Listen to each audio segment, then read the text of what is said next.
The first hint of the tiger shark's arrival is not a shape, but a distortion in the water, a slow wobble of light that rolls along the shallow reef like a silent warning. It is early morning in a tropical bay, the kind where the water glows pale turquoise under the rising sun, and small parrotfish nip at the coral heads in rhythmic bursts of color. Everything looks peaceful, harmless even, until the illusion snaps and a broad head materializes from the haze. Thick stripes run along the flanks like the faded paint of an old war machine. The tiger shark moves with a kind of unhurried confidence that only true apex predators can afford, every sweep of the tail steady and economical. There is no rush, because this animal does not need speed to dominate the scene. It controls the ecosystem simply by showing up. The tiger shark's reputation is messy, often reduced to the idea that it eats anything, a description thrown around so casually that people forget why such behavior evolved in the first place. What looks like indiscriminate feeding is actually one of the most important cleanup services in the entire tropical ocean. The shark glides past a drifting log, circles the shadow of a dead stingray resting on the sand, and then disappears for a moment as it tilts downward to inspect something under a ledge. This is not chaos. This is inspection protocol. Tiger sharks investigate everything, because an animal in decline, an animal struggling, an animal already dead, is an ecological hazard waiting to happen in an environment where water temperature accelerates decay. When the tiger shark removes these weak, rotting, disease-ridden bodies from the system, it prevents bacterial blooms that could spread sickness across coral reefs already stressed by heat, pollution, and constant grazing pressure. This characteristic, eating nearly anything, is often framed as a flaw, but nature rarely writes flaws into apex predators. Instead, it creates roles. And the tiger shark's role is as much janitor as hunter. Carcasses drift across reefs with surprising frequency. Dead turtles sink after failed migrations, juvenile dolphins fall to disease, and reef fish injured by storms or parasites hover weakly near the surface. Without a predator designed to remove these bodies quickly, shallow waters could become biological minefields. The tiger shark's keen sense of smell allows it to detect decomposing matter at great distances, even when currents dilute the scent almost instantly. When it arrives at a carcass, it dismantles it in minutes, tearing away flesh that would otherwise linger for days and feed bacterial communities that thrive in warm water. This removal is not brutality, it is ecosystem hygiene. Even the stories of tiger sharks consuming human trash, license plates, rubber boots, bags, metal pieces, speak less about the shark's foolishness and more about the ocean's pollution. Tiger sharks are investigative feeders that test objects by biting them. In clean oceans, this strategy helps them identify carrion, evaluate toughness, and access bone or shell from beneath thick armor. But when trash now drifts through the same pathways, the sharks treat it as potential food. They are not misguided. They are following an evolutionary script in a world humans have rewritten with debris. If anything, their willingness to remove those items from circulation can briefly reduce the risk for smaller marine animals that would otherwise become entangled or suffocated. Of course, the trash harms the shark, not the system, but the fact remains, tiger sharks try to clean even what should never have entered the water. The real depth of the tiger shark's influence becomes visible when biologists tag individuals and follow their movements across seasons.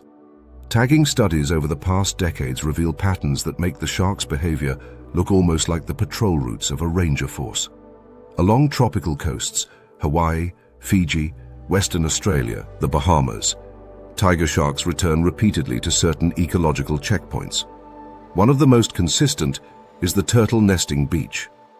When green turtles, hawksbill turtles and loggerhead turtles haul themselves onto sand to lay eggs, the process exhausts them.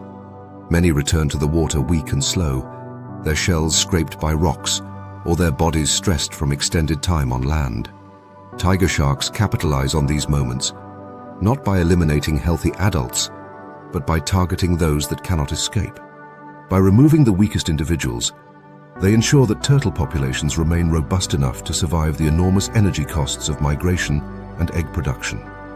The impact of their presence goes far beyond predation. When tiger sharks establish themselves near a nesting ground, turtles alter their grazing patterns. Healthy turtles feed on seagrass meadows, cropping them like slow-moving lawnmowers. Without predators, these meadows can be overgrazed, reducing biodiversity and destabilizing sediments. But when tiger sharks patrol the edges, turtles avoid certain areas or shorten their feeding time, allowing the plants to regrow and maintain structure. In multiple studies, when tiger sharks were absent, seagrass meadows transformed within a few years into bare, degraded patches. When the sharks returned, the meadows stabilized again. This is not coincidence. It is indirect control, the kind of ecological enforcement that does not require violence, only presence.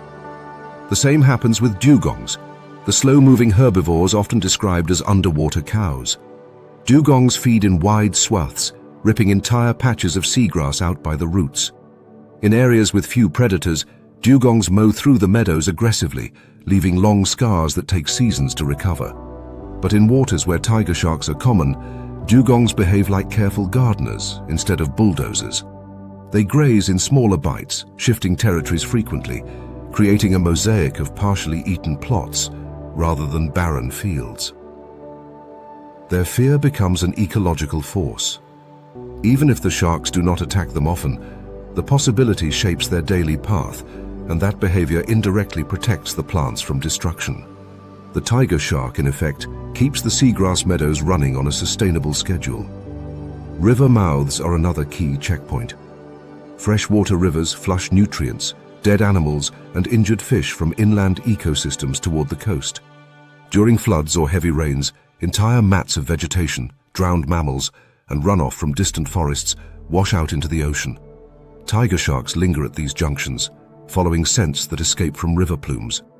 The boundaries between fresh and salt water create turbulence that collects floating bodies, and tiger sharks use this opportunity to remove those carcasses before they drift into coral reefs. By clearing this debris, the sharks prevent disease from traveling between terrestrial and marine environments. Without these predators, the interface between land and sea could become a choked conveyor belt of rot. This steady patrolling creates a system of pressure on all marine species that live within the shark's range. Injured fish hide more carefully, reducing their foraging time. Sick animals move toward deeper water, where visibility is poor, but predators are fewer. Even the large reef species, barracudas, groupers, giant trevallies, shift their movements when a tiger shark arrives. Researchers have documented a noticeable drop in daytime surface activity for many fish species when tiger sharks are known to be in the region. This forced caution protects the reef from overgrazing and overpredation during vulnerable seasons, particularly after coral spawning events when larvae must survive in massive numbers to regenerate the reef structure. Despite their size, tiger sharks are not random killers. Their opportunistic feeding strategy targets the individuals most likely to cause imbalance if allowed to remain unchecked. A turtle struck by a boat, a dolphin weakened by parasites, a reef shark injured after breeding. These are the precise animals that, if left to decay, would destabilize entire communities. Instead, the tiger shark removes them efficiently, preventing cascading problems before they start. This is ecological triage, carried out by an animal with no awareness of the service it provides. Its instincts, shaped by millions of years of evolution, align perfectly with the needs of tropical marine ecosystems. From an enforcement perspective, the tiger shark could be viewed as the ocean's inspector general. Where other predators specialize, reef sharks in speed, hammerheads in electroreception, makos in open water pursuit, the tiger shark specializes in disorder. It thrives where the ocean's usual neatness falls apart. A storm kills dozens of fish. The tiger shark arrives to neutralize the threat. A whale's strandings ends in a massive carcass drifting out with the tide. Tiger sharks strip it rapidly before its decomposition spills toxins across shallow beaches. A mass turtle hatching leaves exhausted adults drifting close to shore. Tiger sharks remove the individuals too weak to continue. Weakness, injury, carelessness, these are the violations the tiger shark penalizes. It is important to understand that this is not cruelty. It is ecological law. Every animal that falls behind becomes a liability to the stability of the reef. The tiger shark is the mechanism that prevents liabilities from becoming systemic collapse. It is the enforcer of natural selection in its purest, most necessary form. Even its striped pattern, visible mostly in juveniles and fading with age, resembles camouflage for drifting through sun-streaked shallows where fish and turtles gather. The broad head, capable of delivering crushing bites through shells and bones, is built to access nutrient stores that would otherwise remain locked behind armor. The sensory system, attuned to faint electrical signals and traces of decomposing tissue, allows it to home in on animals that hide or sink. Nothing about the tiger shark is accidental. Every trait contributes to its role. As the shark finishes its slow patrol and glides back into deeper water, the reef seems to exhale. A few parrotfish emerge again. A turtle surfaces for air just beyond the drop-off. Life resumes its delicate choreography, aware of the shark, but not devastated by it. This is the paradox of the tiger shark's existence. Feared by individuals, vital for the collective. In the tropics, where life grows fast and dies faster, nothing keeps the system clean and functional like the tiger shark. It is the garbage police of the ocean, not because it eats trash, but because it eliminates the consequences of neglect, decay, and imbalance. The tropical sea is vibrant because someone enforces the rules, and that someone is a striped, slow-moving patrol officer, gliding just beyond the reef's edge, watching for weakness the way a surgeon looks for infection, calmly, efficiently, and with absolute purpose. The ocean at dawn near a seal colony feels deceptively calm, the surface a thin sheet of shifting silver, brushed by the first cold wind of morning. Beneath this stillness lies a tension that never fully dissipates. Every seal that approaches the water pauses at the boundary where sand meets sea, nostrils quivering as if they can sense the invisible geometry of danger that stretches into the deep. They know that the great white shark is somewhere below, patrolling the border between safety and oblivion with the patience of an animal that can afford to wait. This moment, when the colony hesitates on the shoreline, is the quiet prelude to a daily negotiation that shapes the entire ecosystem. Great white sharks do not need to be abundant to control the behavior of thousands of seals. A handful of adults, each the length of a small car, is enough to restructure everything from hunting patterns to migration timing. When a great white glides along the drop-off beneath a seal colony, its presence radiates outward like a gravitational field. The seals respond immediately, adjusting their routes, clustering into tight formations, and avoiding shallow channels that the sharks use as strike zones. This is not coordinated intelligence. It is instinct, reinforced by generations of casualties. The seals that misjudge the risk do not survive long enough to pass on alternative strategies. The great white's hunting technique around seal colonies is a study in precision shaped by millions of years of selective pressure. In the cold, temperate waters where these sharks thrive, seals represent one of the richest bundles of calories available. Fat-packed, agile, and abundant, they are worth the enormous burst of energy required to attack them. But this efficiency does not rely on constant aggression. Instead, the shark governs through spatial control. It identifies predictable exit routes, the underwater gullies and steep drop-offs where seals dive after leaving the shore. These narrow corridors act as choke points. When seals slip through them in the early morning or late afternoon, the great white uses the vertical column of water as its ambush lane, ascending with explosive speed from below where the seals cannot see it. This hunting style leaves a deep psychological imprint on the colony. Seals learn to avoid daylight departures, pushing their foraging trips into the middle of the day when the sun's angle helps them detect shadows below. They bunch together because groups reduce the chances that any single individual will be targeted. Younger seals stay closer to experienced adults, mimicking their timing and body language. The entire colony's schedule becomes dictated by an animal that may not even attack for days. The possibility alone is enough to force compliance with a behavioral code that keeps the ecosystem balanced.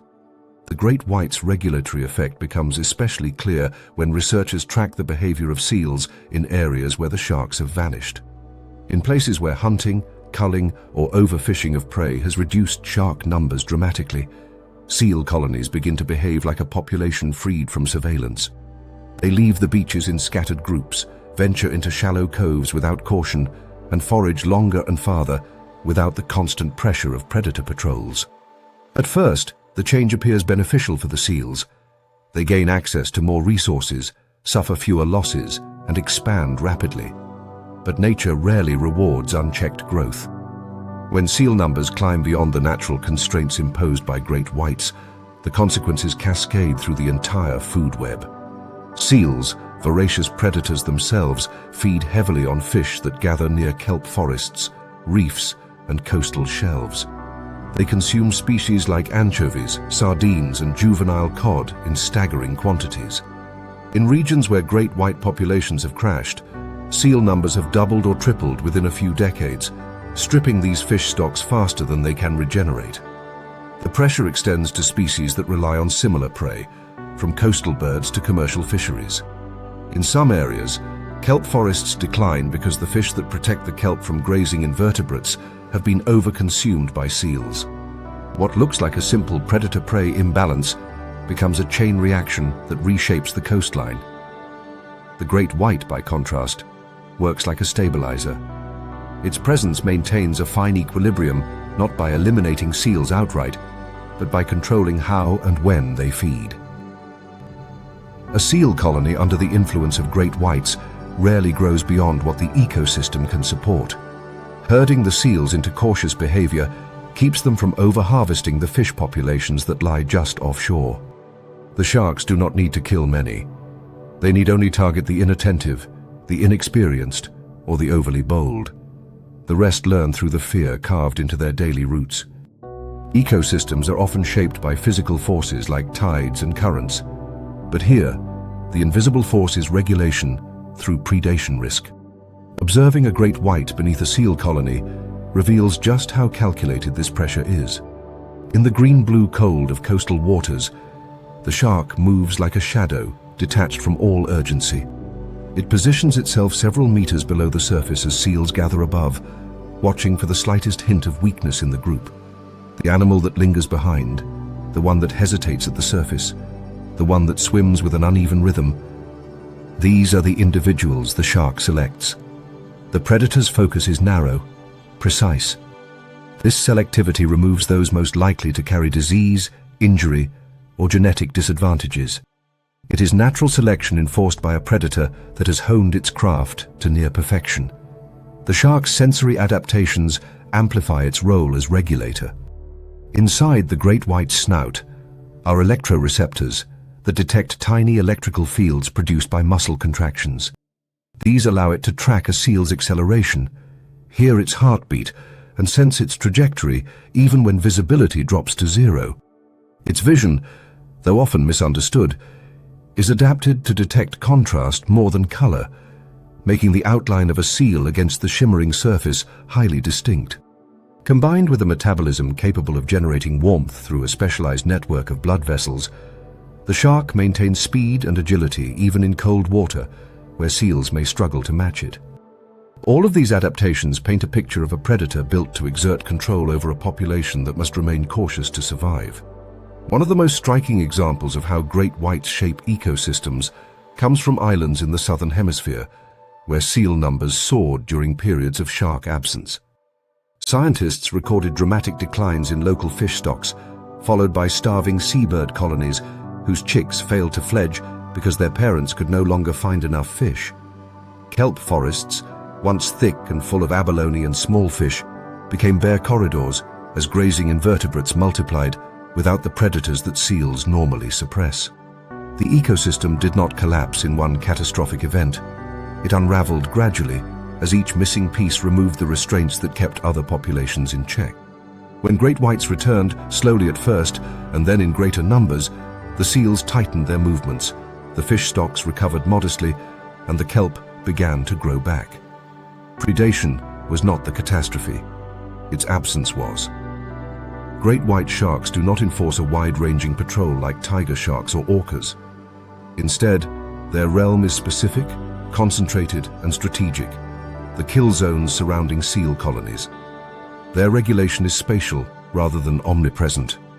They control the places where risk must be high to prevent ecological imbalance. In these zones, the rules are simple. If a seal enters the corridor without vigilance, it disappears. If it ventures out alone at dawn or dusk, it risks an attack. If young seals stray from the group, the shark notices. This behavioral enforcement is ruthless but effective. The colony becomes a disciplined community, structured not by cooperation among the seals, but by the threat that hovers just beneath their flippers. The shark itself benefits enormously from this arrangement. Hunting seals, though risky and energetically expensive, provides calorie-rich meals that sustain the great white for weeks. This infrequent feeding schedule explains why even large shark populations do not constantly attack. They strike only when the payoff is high, which reinforces the unpredictability that keeps seals nervous. A shark does not need to feed every day to influence every hour of the colony's routine. Seal behavior provides its own feedback loop. When seals know the sharks are present, they avoid certain underwater passages entirely, creating travel lanes that bend around predictable kill zones. These patterns can persist across generations, meaning that even young seals born in times of low shark presence still inherit a landscape of fear etched into the colony's collective memory. When the sharks return after periods of absence, the colony often adjusts rapidly, as though the architecture of risk had merely been sleeping. In this complex dynamic, the great white shark is more than a hunter. It is a regulator, a boundary setter, and a guardian of ecological equilibrium. Its power comes not from constant violence, but from the consequences of slipping out of alignment with nature's rules. Without the great white, seal colonies behave like an unchecked population rising beyond natural constraints, turning thriving coastal ecosystems into simplified, overgrazed remnants. With the shark present, everything from fish stocks to kelp forests maintains resilience. As the sun lifts higher over the coastline and seals finally glide into deeper blue water in cautious, tightly packed groups, the great white watches from below. It moves slowly, conserving energy. It may not strike today or tomorrow or even this week, but its presence alone shapes the entire choreography of life along this rugged shoreline. The seals know it. The fish that depend on balanced predation know it. The ecosystem itself relies on this silent regulator, enforcing its ancient rule not through chaos, but through quiet, unwavering precision. The first sign of a barracuda is often not its body, but the sudden freeze that spreads through a school of small fish. One moment the water above a reef is alive with shifting silver ribbons, sardines flickering through shafts of sunlight, juvenile jacks weaving patterns along the edge of the drop-off. The next moment, everything stops. Movement drains from the water as if someone turned off the current. Tiny plankton feeders suspend themselves mid-column, barely twitching their fins. Even the larger herbivores sheltering near the coral heads seem to sense it. Something is watching them from the blue corridor that borders the reef. Something so fast and so precise that stillness becomes the only survival strategy. Then the shape materializes. A barracuda appears like a blade rising out of clear water. Its body is long and narrow, engineered for acceleration rather than endurance. The silver scales scatter light in thin lines that almost mimic the sun's shimmering reflections, creating a predator that blends into the very element it weaponizes: speed. Its jaw is heavy, filled with dagger-like teeth that jut out even when the mouth is closed, designed not for crushing, but for slicing. The barracuda's eyes, dark and unblinking, lock onto the movement that betrayed a fish's position. Yet even now, it does not rush. The barracuda's true power lies not in constant motion, but in the ability to hold absolute stillness until a target commits a mistake. In the open reef corridor, where the reef meets deeper water, speed is currency. Species like jacks, sardines, herring, and needlefish survive by outrunning anything that approaches. They rely on bursts of acceleration and tight group turns to confuse predators. But nature never allows any single advantage to grow unchecked. The barracuda exists to enforce that rule. Its presence is the speed trap of the tropics, a hard limit on how confident fast-moving fish can become. When biologists study barracuda hunting strategies, they find that these predators almost never engage in long chases. Their bodies, although muscular, are built for explosive bursts that last only seconds. Instead of pursuit, barracudas prefer ambush, positioning themselves in the open blue, aligning with currents that funnel prey toward them, and waiting for just stone laps in concentration. It could be a sardine that strays a fraction of a body length away from its school, or a jack that chases a shrimp too aggressively. That tiny deviation, often invisible to human eyes, triggers a reaction so fast that it resembles a glitch in the water. The barracuda lunges forward with a speed that has been measured at well over 15 meters per second, accelerating faster than most fish can even register. The strike is not a bite, it is a cut. Many prey animals are sliced cleanly in half, the barracuda's teeth acting like scalpels designed to sever muscle and bone in an instant. This behavior does more than feed the predator. It prevents fast species from dominating the water column simply because they can outrun slower predators like reef sharks or groupers. Jacks, in particular, are notorious for their aggressive hunting style. When unchecked, they can overtake the open reef corridor and suppress smaller species by sheer speed advantage. Sardines, similarly, form massive bait balls that sweep through plankton-rich zones like industrial harvesters. If these species were allowed to operate without threat, they would consume so much plankton that filter feeders, anchovies, juvenile wrasses, chromis, would struggle to compete. Barracudas act as a balancing force, targeting individuals that stray too far from the group or display excessive boldness. The fastest fish in the ocean might outrun many predators, but they cannot outmaneuver a stationary missile that strikes from ambush. By hammering the speed-addicted, those species that think velocity alone makes them untouchable, barracudas maintain a subtle but critical equilibrium. Their predation keeps fast-moving fish from turning the reef's outer corridor into a one-species racetrack. The result is diversity. Small plankton feeders continue to have space to forage. Juvenile fish can occupy the mid-water zone without being pushed toward the reef edge where competition is harsher. Everything remains in motion because the barracuda enforces that movement. If a school stops too long or becomes too dense, it becomes an easy target. If it spreads too thin, individuals are cut from the herd. This enforced jitteriness is not random fear, it is ecological management. The effect is most visible in how small schooling fish behave in the presence of barracudas. Without barracudas, sardine schools often settle into long, slow-drifting formations that can blanket entire patches of plankton-rich water for hours. Their grazing behavior intensifies, stripping microplankton communities faster than they can regenerate. But when barracudas patrol the corridor, the sardines never rest. They form tighter clusters with sharper turns and more frequent bursts of evasive speed. This constant movement reduces the time any one group spends feeding in a single location. The plankton-rich zones get time to recover, maintaining the productivity of the entire reef system. This influence extends beyond sardines and jacks. Even species that barracudas rarely hunt respond to the threat. Juvenile reef fish, sensing the tension of the open corridor, stay closer to the protective structures of the coral. This prevents them from venturing prematurely into open water where they could overgraze plankton and algae before the reef can handle it. The barracuda's shadow essentially teaches young fish to respect the boundaries of their stage of life. They learn to navigate the reef's sheltered pockets before entering the more dangerous hunting and foraging grounds, maintaining the natural distribution of pressure throughout the ecosystem. In many ways, barracudas operate like mobile enforcement units along a reef's perimeter. They do not claim large territories or patrol predictable routes like reef sharks. Instead, they drift through the blue corridor, appearing suddenly and disappearing just as quickly. Their unpredictability is part of their regulatory power. A school of fish never knows when a barracuda will materialize, only that it could happen at any moment.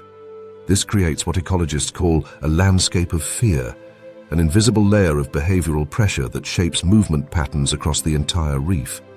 Scientists who have tracked barracudas with acoustic tags reveal that they often hover at the boundaries between light and shadow. During midday, when sunlight penetrates deep into the water, barracudas position themselves slightly below the level where most schooling fish swim, using contrast to detect silhouettes. At dawn and dusk, when the water glows with diffuse gold or muted blue, barracudas rise toward the surface and wait near the outer edges of the schools. Their strategy shifts with the angle of the sun, the turbidity of the water, and the density of prey, all without the need for complex social behavior or coordinated hunting tactics. They are solitary enforcers, relying on personal precision rather than group strength. One of the most surprising ecological effects of barracudas lies not in the deaths they cause, but in the deaths they prevent. In reefs where barracudas have been removed, often due to overfishing or tourism-related feeding bans, ecologists observe unexpected chain reactions. Without barracudas, jacks and sardines gather in larger, denser schools that travel along predictable routes. These concentrations attract larger predators like black-tip sharks and trevallies, which begin to make repeated aggressive strikes into the corridor. The increased predation risks force smaller species to flee toward the inner reef, overwhelming shelters designed for fewer fish. The coral becomes crowded, competition for hiding spaces intensifies, and mortality spikes. Many species that should be spending most of their time in mid-water retreat into tight crevices where food is scarce. The reef suffers from behavioral congestion. With barracudas present, this traffic jam does not occur. The corridor stays dynamic, not clogged with ultra-fast competitors or overcrowded with fleeing prey. The barracuda's selective strikes create a rhythm across the water column, a constant pulse of movement that maintains ecological breathing space. Barracudas are not the largest predators on the reef, not even close. They lack the brute force of reef sharks, the intelligence of groupers, and the coordinated tactics of dolphins. Yet their influence is disproportionate to their size. Their strength is precision and pressure. They specialize in punishing overconfidence, the jack that darts too far ahead, the sardine that swims too close to the surface, the needlefish that mistakes speed for invincibility. In a world where movement is everything, the barracuda is the reality check. As the day brightens and sunlight floods the reef edge, the barracuda drifts slightly upward, adjusting its position to maintain the optimal angle for detecting prey silhouettes. The small fish resume their movement, but the tension remains. Every flash of silver is a reminder that speed does not guarantee safety. The blue corridor is not a free highway. It is a regulated zone where mistakes carry a price paid in seconds. The barracuda, hovering motionlessly yet ready to explode into action, is the embodiment of that law. It enforces boundaries not through dominance, but through consequence. It does not chase chaos, it prevents it. Nothing grows too confident here. Nothing outruns balance. In the reef's speed trap, the barracuda is judge, executioner, and silent architect of the corridor's order. At low tide, the estuary breathes out. Mudflats glisten in broad sheets of bronze beneath the morning light, and narrow channels wind like veins toward the deeper river mouth. Mangrove roots jut upward in tangled clusters, filtering the water as it drains from the forest. Small birds cross between exposed perches, flicking mud from their legs. The surface seems quiet, even welcoming, until the illusion shifts with a faint ripple that travels across a pool where the outgoing tide still swirls. What looks like a drifting log rotates with impossible precision. Then two pale, unblinking eyes rise just above the surface, scanning the boundaries where fresh and salt meet. This is the saltwater crocodile's domain, a threshold habitat where every creature must cross, but only the well-timed survive.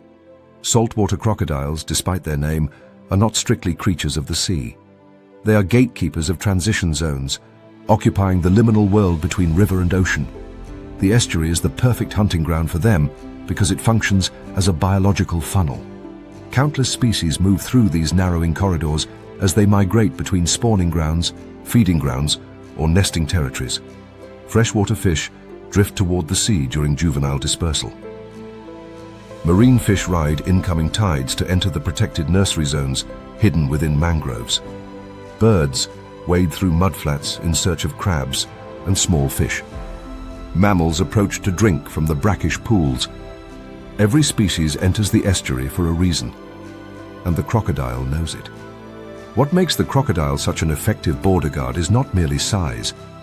Although a fully grown male weighing nearly half a metric ton commands an undeniable physical presence, but the predator's unparalleled ability to disappear within its own environment. Its body, armored with ridged scales and dense osteoderms, mirrors the rough, mottled patterns of the mangrove mud. Its snout sits just beneath the surface, nostrils angled upward, allowing it to breathe without revealing its position.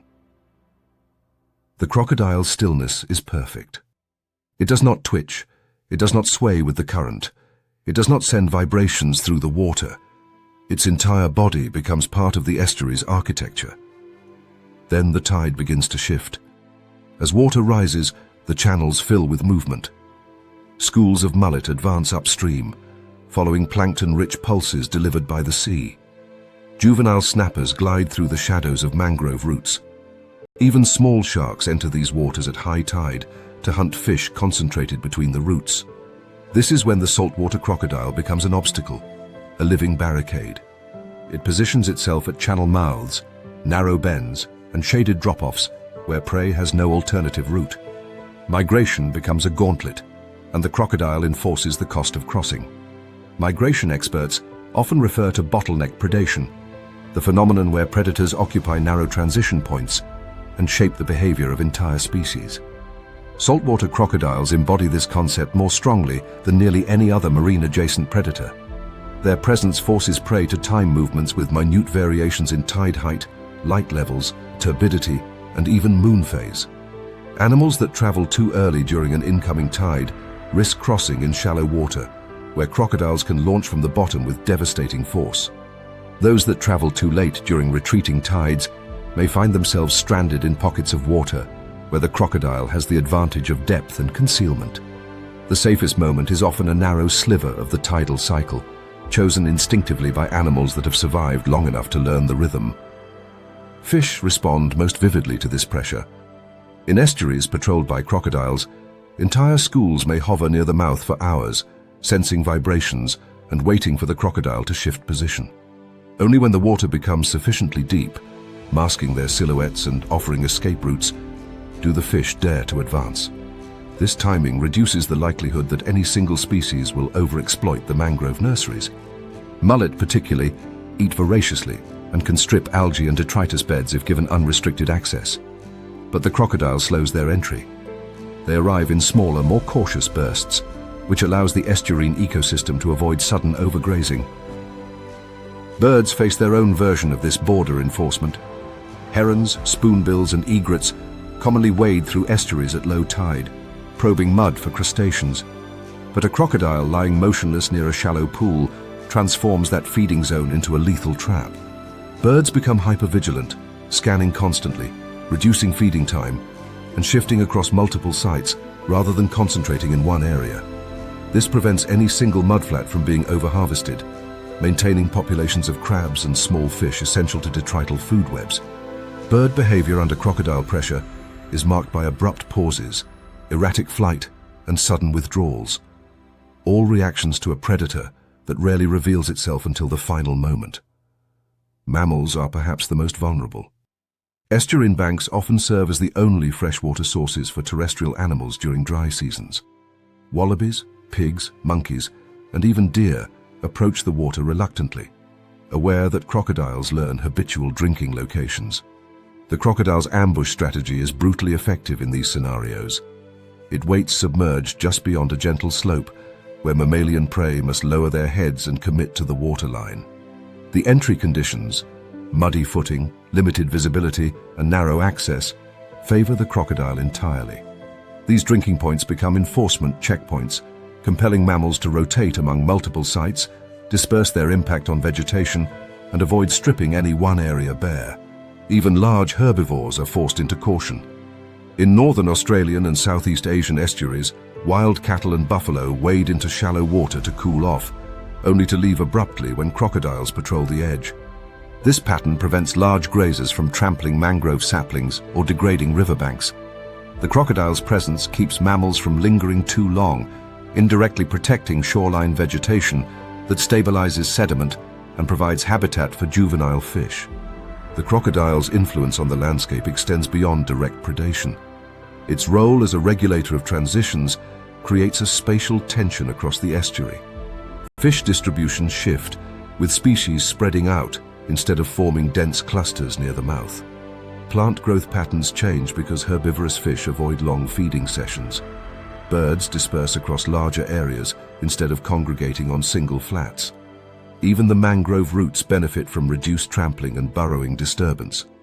Everything remains dynamic because the crocodile ensures that nothing moves freely or predictably. Saltwater crocodiles also manipulate water flow to their advantage. They often position themselves at the edges of outgoing tides, letting the current deliver weakened fish directly toward them. During incoming tides, they ride the advancing water inland, scouting for animals trapped in side channels or retreating late. Their sensory adaptations, vibration sensitivity and jaw pressure receptors, acute night vision enhanced by a reflective eye layer, and chemical detectors in the palate that taste faint traces of blood, allow them to find prey even in murky water. The estuary, with its constant mixing of sediments, becomes a sensory maze that the crocodile navigates effortlessly. For many species, survival in crocodile territory becomes a matter of timing. Some fish migrate only during midday, when sunlight penetrates deeper and reveals the crocodile's shadow. Others move exclusively at night, counting on darkness to mask their silhouettes. Birds adjust feeding schedules around tides that expose enough mud for foraging, but not enough to allow crocodiles full maneuverability. Mammals wait for full light, avoiding dawn and dusk when crocodiles hunt most actively. This synchronization reduces conflict among species, spacing out migrations and preventing overwhelming pressure on any single ecological zone. The crocodile's role as a border guard is not absolute. It is situational. It does not patrol every corner of the estuary, nor does it monopolize the entire river mouth. Instead, it chooses critical access points, narrow choke points, shaded bends, submerged ledges, and shallow crossing sites. These bottlenecks define where the risk is highest. Animals that respect these boundaries survive. Those that misjudge the crossing vanish with barely a ripple. In estuaries where crocodile populations have been reduced by hunting or habitat disturbance, the consequences ripple outward quickly. Fish migrations become more frequent and less synchronized, leading to overfeeding of plankton layers and reduced water clarity. Birds cluster in larger groups, stripping mudflats of crabs and mollusks. Mammals gather repeatedly at the same drinking points, trampling riverbanks and eroding fragile vegetation. The estuary loses its natural tension, becoming a zone of overuse instead of controlled movement. With no apex predator enforcing spacing, the ecosystem destabilizes. But where crocodiles thrive, the estuary remains disciplined. The boundary between fresh and salt water is never casual. It is a threshold watched by an ancient reptile that evolved to exploit the transitional chaos of tides and migrations. Its presence shapes the timing, density, and distribution of nearly every species that enters these waters. As the tide turns again and the sun climbs higher, the crocodile slowly sinks beneath the surface, its ridged back disappearing like a submerged log. The estuary quiets, but the tension remains. Every creature entering these waters carries the instinctual understanding that this boundary must be respected. The crocodile does not need to chase intruders, roar, or declare territory. It enforces its rule through the certainty of consequence. In this landscape of shifting water and tangled roots, the saltwater crocodile is more than a predator. It is the gatekeeper, the unblinking sentinel of the estuary, ensuring that no creature, from fish to bird to mammal, forgets that the edge between fresh and salt water is a dangerous place, and respect is the only passage fee. The sea appears calm on the surface, a sprawling expanse of steel-blue water broken only by slow, rolling swells. Below this quiet exterior lies a tension that builds long before any predator appears, a pressure that seals, dolphins, and even whales sense without seeing. Then the silence fractures. A distant exhale bursts from the ocean like a ruptured valve, a tall plume of mist rising into cold air before dissolving. Another follows moments later, synchronized but staggered, as if each breath is part of a rehearsed spectacle. This is no accident. This is a pod of orcas, apex predators whose influence stretches far wider than the reach of their jaws. Orcas are not wanderers drifting aimlessly through open water. They are strategists, moving in coordinated units defined by tight family bonds and precision learned over decades. Their hunting decisions are not random assaults, but cultural signatures passed down through generations. Each pod develops a particular method, a preferred prey, and a ritualized series of movements tailored to their environment. Some specialize in seals hauled out on ice floes, striking with sudden waves that wash their prey into the water. Others track dolphins in open channels, anticipating high-speed evasions and outmaneuvering them with fluid teamwork. Yet others focus on baleen whales, singling out calves separated just slightly from their mothers. This diversity of culture is what makes the orca not merely a predator, but a force that reshapes entire ecosystems from the top down. Nowhere is this influence more visible than in coastal environments, where orcas and their prey interact with kelp forests, fish populations, and nutrient cycles. The simple act of an orca choosing to hunt one species over another may appear insignificant in the moment. One seal captured, one sea lion lost, one dolphin overtaken. But each removal affects the density, movement, and behavior of that prey.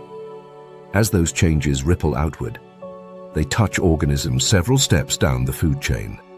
The phenomenon is known as a trophic cascade, a process where apex predators indirectly control ecosystems by regulating herbivores and mesopredators. Orcas sit at the pinnacle of this system, influencing relationships that extend far beyond any single feeding event. Consider regions where orcas historically hunted baleen whales, their massive prey shaping a slow but stable rhythm in the ocean. Baleen whales feed on small crustaceans and fish, and their migrations distribute nutrients through fecal plumes that fertilize surface waters. When orca predation suppresses whale numbers, nutrient distribution patterns shift, altering plankton growth and ultimately changing the productivity of entire coastal zones. Conversely, when orcas reduce pressure on whales, those same whales fertilize waters more extensively, strengthening food webs that support fish populations, seabirds, and even distant coral reefs reliant on nutrient-rich currents. But orca dietary choices are dynamic, not fixed. In several regions across the northern Pacific, orca pods shifted their focus after human whaling drastically reduced great whale numbers. Deprived of their traditional prey, some pods began targeting seals and sea lions instead. On the surface, this appears like a simple substitution, one prey replaced with another. Yet beneath this adjustment lies a profound ecosystem restructuring. When orcas intensified their predation on seals, the mesopredator population collapsed in many areas.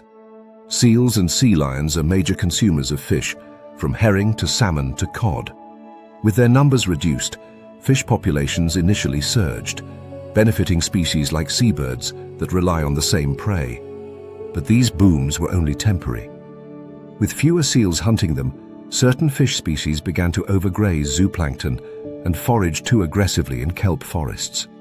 The result was a destabilization of the lower trophic layers, bursts of abundance followed by crashes that rippled through marine communities. Even kelp forests, rooted in shallow rocky substrates far removed from orca hunting grounds, were affected.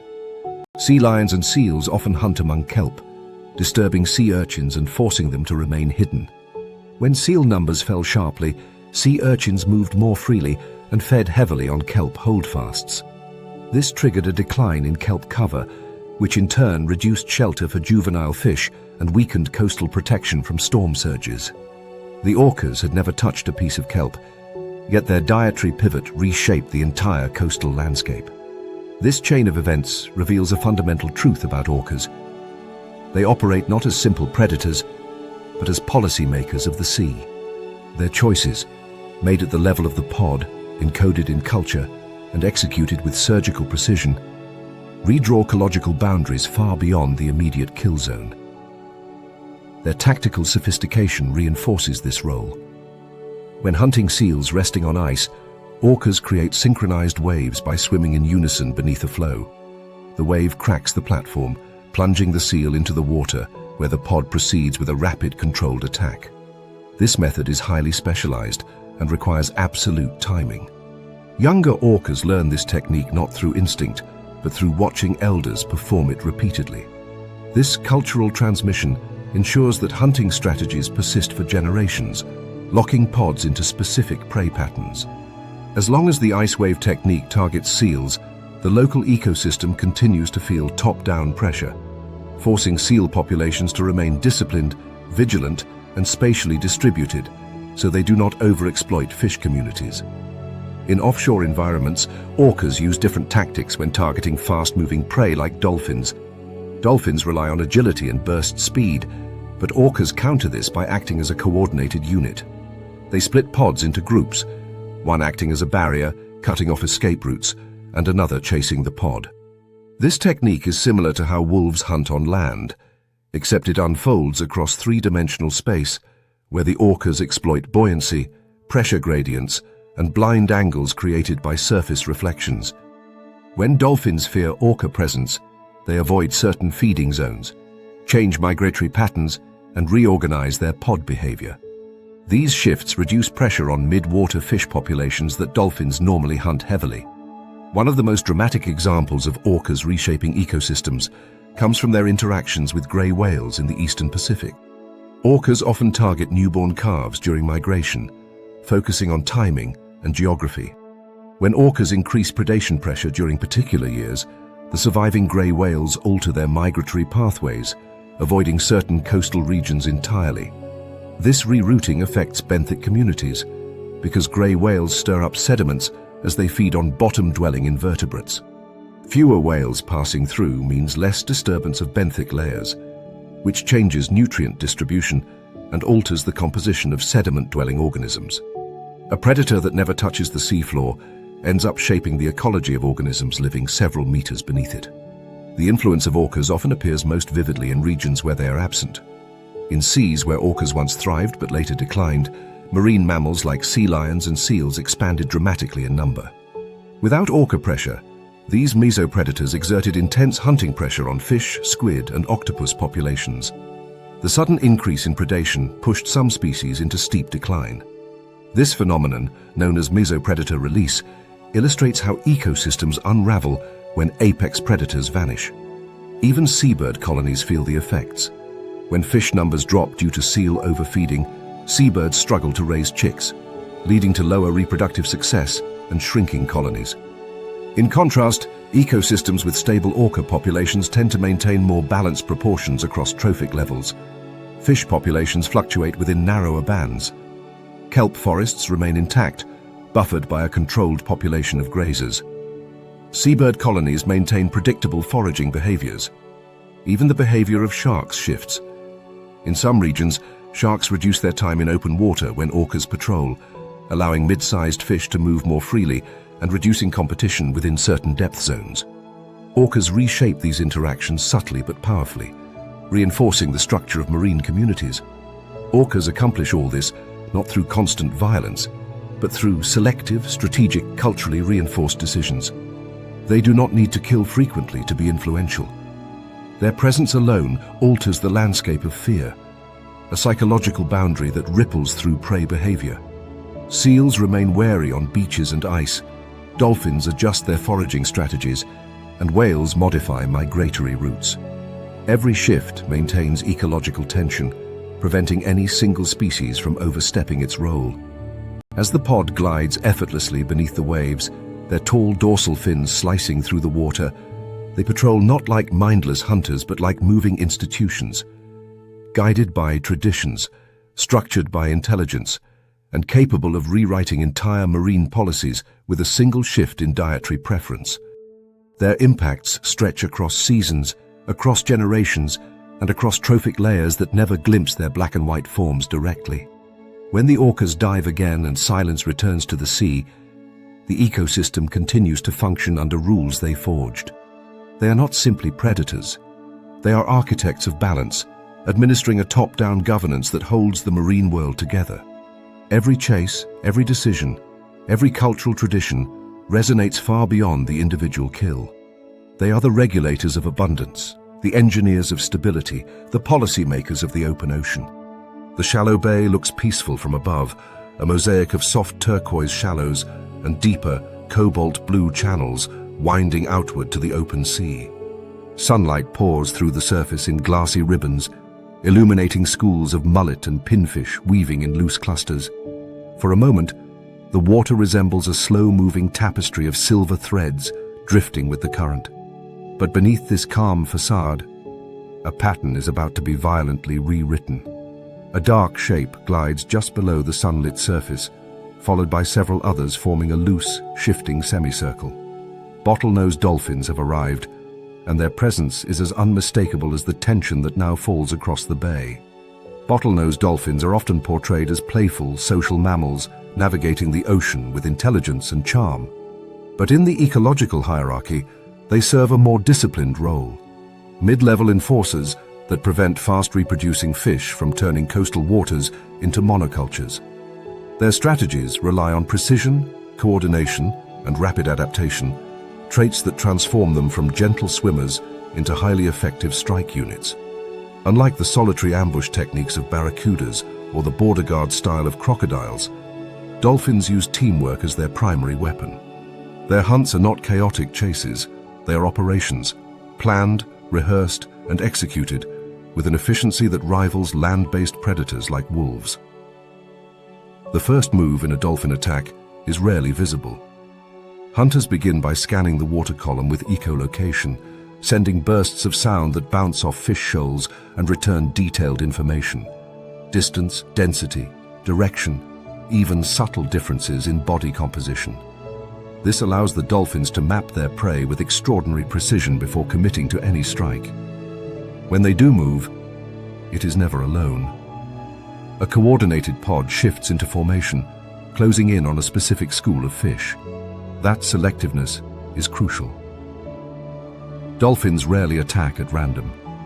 They target groups that show signs of becoming too large, too centralized, or too slow-moving, a biological risk for the ecosystem if left unchecked. In some coastal regions, dolphins deploy one of their most famous techniques, the mud ring trap. This begins when a single dolphin breaks from the formation and swims rapidly in a tight circle around a fish school, beating its tail against the seabed and stirring up a dense, swirling wall of sediment.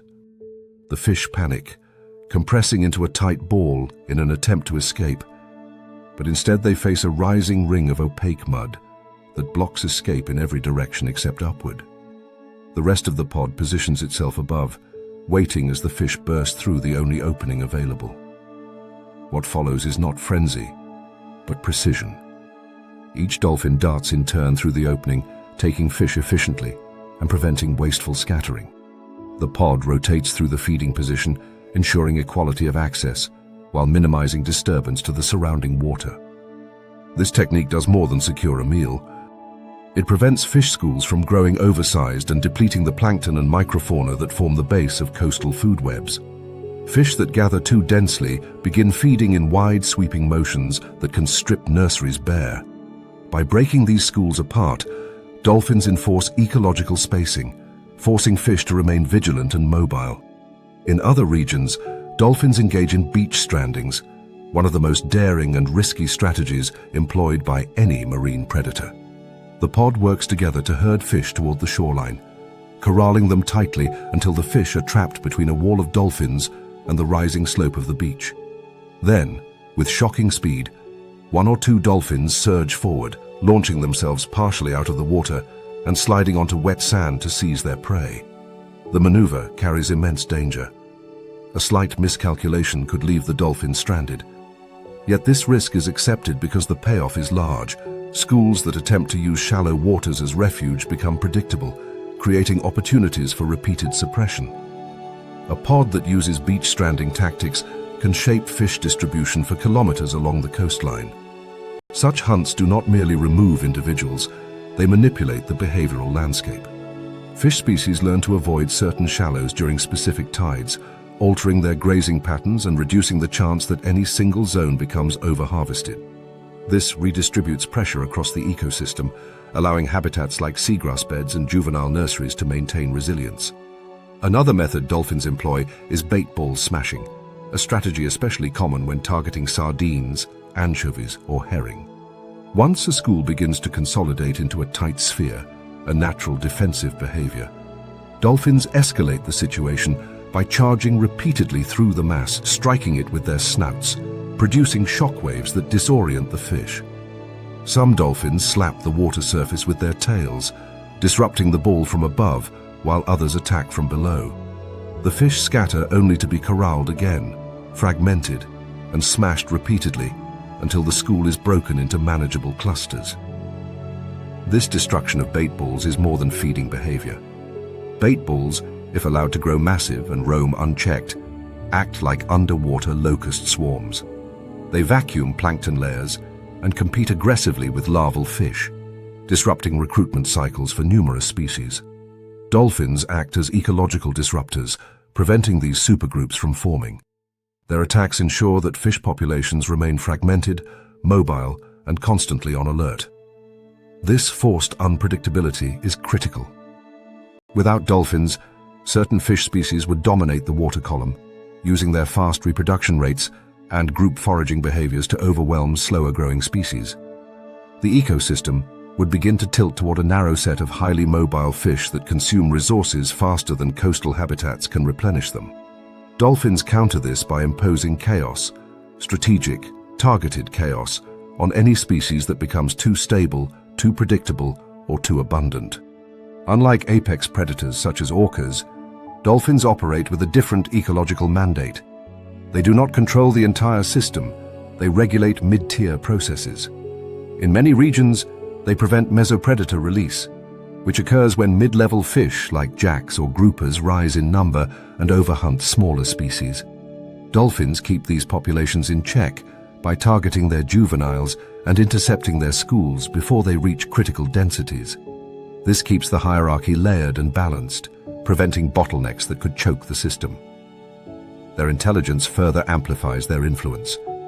Dolphins do not simply adjust behavior seasonally, they adapt within days.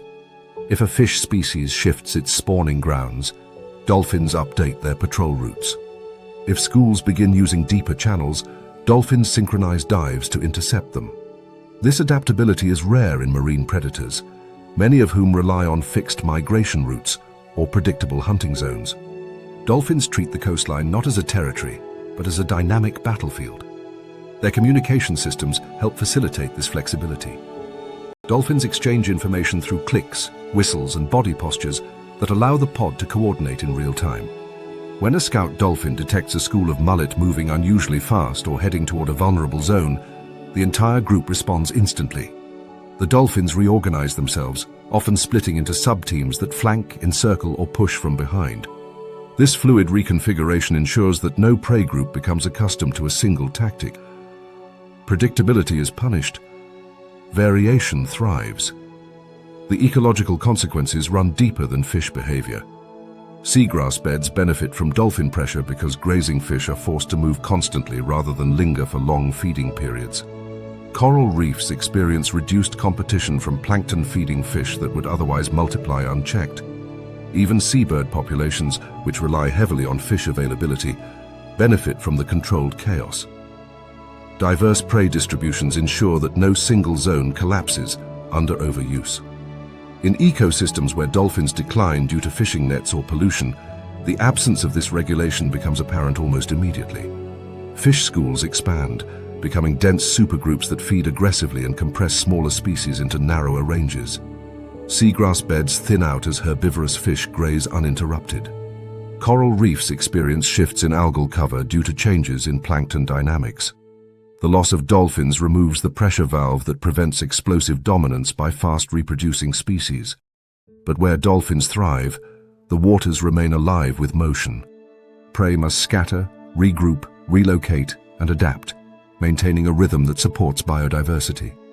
The dolphins enforce this rhythm with a level of precision few marine predators can match.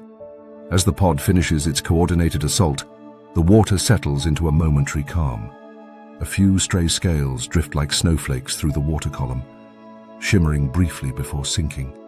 The dolphins regroup, resurfacing for synchronized breaths, their tall dorsal fins slicing through the water in near-perfect alignment. They move on, scanning new territories, searching for patterns that reveal a vulnerable school. They leave behind no static landscape. Their influence is kinetic, shifting, alive. They are not apex overlords ruling from above.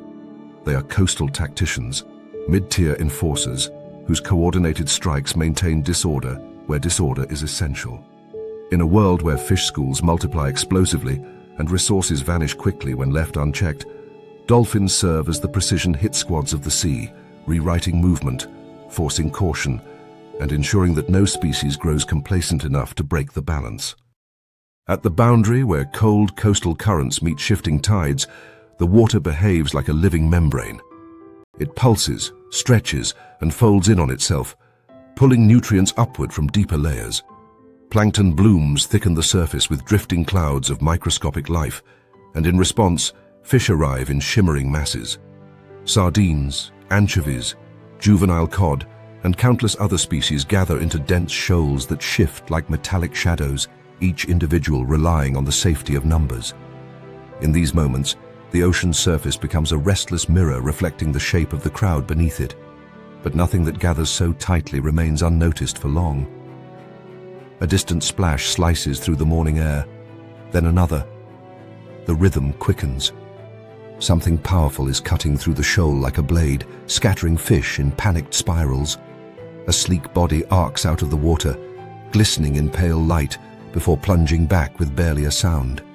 This is a seal, a mid-tier predator whose presence turns a peaceful feeding ground into a frantic arena of survival. Unlike dolphins, which coordinate with intention and strategy, seals operate through bursts of personal skill, relentless pursuit, and opportunistic efficiency.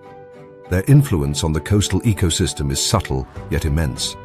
They are enforcers of dispersal, predators that impose a constant tax on any shoal that grows too large, too slow, or too complacent. The seal's hunting style reflects the environments it inhabits: rocky coasts, shifting ice edges, kelp forests, and open bays where fish gather seasonally in explosive numbers. These locations act as magnets for marine life, and seals have evolved the agility and vision necessary to exploit them. With streamlined bodies built for rapid underwater acceleration, seals maneuver through shoals with an ability that borders on acrobatic.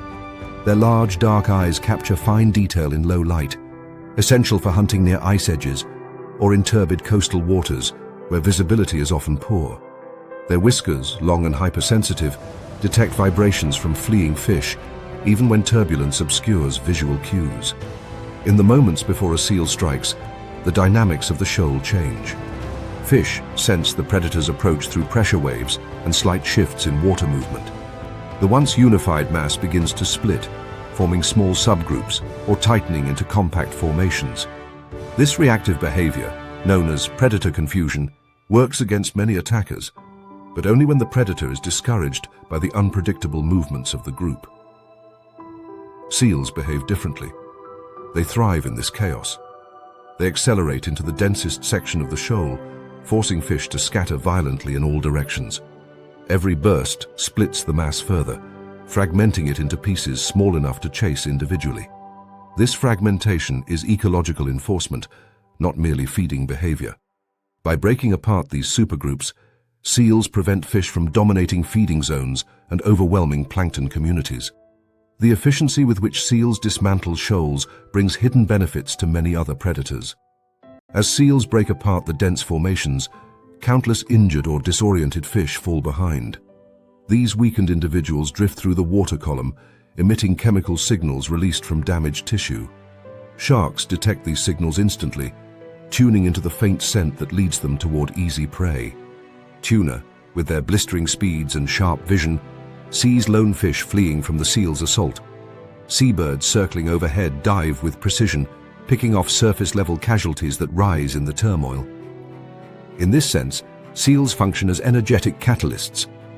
They create a cascade of opportunity throughout the food web, turning a single predatory strike into a multi-species feeding event. Even the spatial footprint of a seal attack shapes the environment. When seals hunt near kelp forests, the fish fleeing from the predator often dart into the thick vegetation. This sudden movement redistributes pressure across the kelp beds, forcing small herbivorous fish to retreat from their grazing positions and giving kelp fronds brief respite from continuous nibbling. In cold water kelp ecosystems, where grazing pressure can dramatically alter the structural integrity of the forest, Such brief interruptions contribute meaningfully to the overall health of the habitat. In Arctic waters, where seals hunt near ice edges, their impact is even more pronounced. The ice edge serves as a dynamic feeding ground where fish gather to consume plankton, drifting upward on cold currents. When seals burst through these shoals, the chaos sends prey scattering beneath the ice, where their density creates heightened opportunities for predators such as Arctic cod, seabirds like murreys and puffins, and even larger mammals like belugas. The seal's constant patrolling maintains an ecological rhythm. No group of fish can remain stationary for long enough to overconsume the limited resources of the ice margin. The pattern repeats in temperate coasts. Seals move through bays hunting schooling species, and as they do, they impose a consistent pressure that prevents fish populations from settling into dense, static clusters. Schools must remain mobile to survive, and this mobility is essential for spreading grazing pressure across vast regions. Without seals, certain shoaling fish would cluster for extended periods over high nutrient zones, stripping plankton layers and reducing diversity in the lower trophic levels. This would ripple upward, diminishing food availability for species that rely on stable plankton blooms. Seals, by contrast, are agents of redistribution. Their attacks break concentration, their presence forces relocation, their influence prevents stagnation. Critically, seals enforce consequences for overconfidence. Shoaling behavior relies on a delicate balance of safety and efficiency. Large groups allow fish to reduce individual energy expenditure while maximizing feeding output. But once these groups become too large, predators find them easily. Seals exploit these moments. They target shoals that linger too long at the surface or concentrate too tightly in predictable feeding patches. Their strikes act as a tax, a cost paid by the shoal for relaxing its natural caution. This tax is not uniform. Seals do not strike every shoal with equal intensity.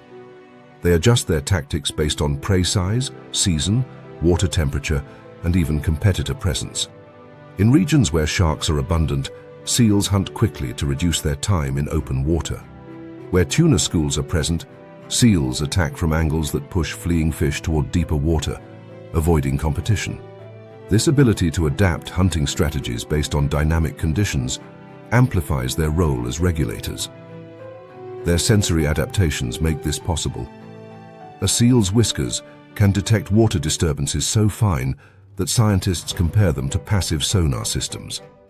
These whiskers identify the wakes of fish, allowing seals to track individual prey within large, disorienting shoals. Even in murky water, seals maintain lock-on precision by following the hydrodynamic signatures of fleeing fish. This capability is exceptionally useful during night hunts or under ice, where visibility is limited. With a combination of stealth, speed, and sensory acuity, seals infiltrate shoals from unexpected angles, ensuring that even the most tightly coordinated groups cannot rely solely on numbers for protection. Seals are especially influential in cold, nutrient-rich coastal waters, where fish populations boom during seasonal upwellings. During these seasonal events, fish reproduce explosively, forming dense shoals that stretch for hundreds of meters. Without predators to control them, these shoals could depress local nutrient dynamics, consume plankton faster than it can reproduce, and outcompete larval fish that depend on the same resources. Seals arrive precisely at these times, cutting into the excess, thinning overly dense groups, and redistributing survivors across a wider area. In this way, seals maintain ecological elasticity. They prevent prey populations from growing too concentrated, ensuring that grazing pressure on the plankton base remains distributed. Their actions indirectly stabilize conditions for filter feeders, small predators, and even apex species that rely on balanced lower food webs. In ecosystems where seal populations decline significantly, often due to overfishing of their prey, entanglement in fishing gear, or habitat degradation, the consequences emerge quickly. Shoals linger in high nutrient zones longer than normal. Algae blooms become more common, driven by altered nutrient cycles. Plankton compositions shift, favoring species more tolerant of heavy feeding pressure. Larger predators receive fewer easy opportunities as fewer injured fish scatter into open water. Seabirds face increased competition for prey because shoals remain intact rather than being fragmented by seal attacks. The ecosystem becomes flatter, less dynamic, less responsive. Where seals thrive, the system remains kinetic. Fish shoals remain agile. Predator feeding zones overlap productively without collapsing. Nutrients cycle more evenly across seasonal patterns. The seal enforces movement, not through dominance, but through persistence, not through overwhelming force, but through strategic repetition. In the grand architecture of coastal ecosystems, seals do not occupy the throne at the top or the foundation at the bottom. They operate in the middle, yet influence both directions. Their influence radiates outward through every fragment of fish they scatter, every shoal they disrupt, every prey group they break apart through sheer presence. They are predators that tax the shoals, not with dramatic, singular kills, but with constant pressure that prevents bloat, overconfidence, and ecological imbalance. Their hunting is regulation. Their chaos is structure. Their effect is order, disguised as disorder. And as another shoal drifts into the shallows, gathering tightly beneath the blue morning light, the seal watches from below, waiting for the moment the tax must be collected again. The kelp forest begins where sunlight thickens into vertical beams, pushing through the cool Pacific shallows in wavering columns of gold. Giant kelp rise from the seafloor like towering underwater redwoods, their blades drifting in slow, hypnotic motion with the tide. Schools of juvenile rockfish weave between the leaves, drawing safety from the shifting shadows. Abalone cling to rocks beneath the fronds. Crabs forage through the fallen debris of the forest floor. Everything here depends on the structural complexity of the kelp, a habitat that feeds, shelters, and stabilizes an entire coastal world. But beneath the canopy, another force waits for opportunity. Sea urchins, spiny and deceptively quiet, gather in growing clusters where the holdfasts anchor into rock. With sharp, rasping mouthparts, they begin scraping away at the kelp's base. A single urchin seems harmless, but hundreds become a swarm capable of stripping an entire forest. Without restraint, they advance relentlessly, transforming lush kelp expanses into barren seafloors littered with skeletons of once thriving ecosystems. In many regions, this collapse has already happened. But in the places where kelp forests still sway in thick green jungles, one animal acts as the necessary counterweight. A creature whose small size and playful appearance disguise the ruthlessness of its ecological role. The sea otter, floating on its back with a pup on its belly or a stone clutched under its arm, is the kelp forest's reluctant enforcer. Cute, charismatic and soft-featured, it is easy to underestimate. Yet beneath this disarming exterior lies one of the most aggressive herbivore regulators on Earth. Sea otters are specialists in the art of control. Their metabolism runs at a furious rate, among the highest of any marine mammal, because their dense fur, though excellent for trapping air, provides no fat insulation. To survive in frigid water, they must consume an extraordinary amount of food, nearly 1/4 of their body weight every day. That metabolic demand turns them into tireless hunters, patrolling kelp forests with an intensity that reshapes the behavior and numbers of every major herbivore beneath the canopy. The otter's most important role is suppressing sea urchin populations. Urchins are voracious grazers. Left unmanaged, they bulldoze through kelp holdfasts, chewing off the base of the plant and causing entire stalks to drift away. When otter numbers fall, urchins no longer fear predation and begin roaming actively across the sea floor.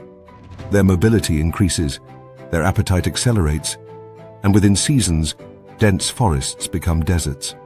These urchin barrens are silent, desolate zones, crushed shells, bare rock, and little else. Where otters remain, however, the landscape transforms. Urchins stay hidden in crevices, grazing only lightly, avoiding open areas where otters hunt. Their behavior becomes constrained, predictable, and subdued. This difference in behavior is as ecologically important as the reduction in numbers. Fear alone is enough to protect vast swaths of kelp. The otter does not merely kill the herbivores, it changes the way they move, feed, and survive. It imposes a rule that no urchin dares to challenge. Graze too boldly, and you vanish. A hunting sea otter is nothing like the floating, fuzzy icon people imagine from photographs. Beneath the water, it becomes a compact, highly efficient predator. It ducks beneath the surface with a burst of bubbles, dives headfirst toward the forest floor, and uses its forepaws to search among rocks and crevices. Its sensitive whiskers detect minute vibrations created by moving prey. Its eyesight, adapted for both air and water, shifts between mediums with remarkable clarity. Upon locating an urchin, the otter seizes it with quick, confident precision and swims to the surface. Once there, the otter rolls onto its back, places a flat stone on its belly, and uses it as an anvil.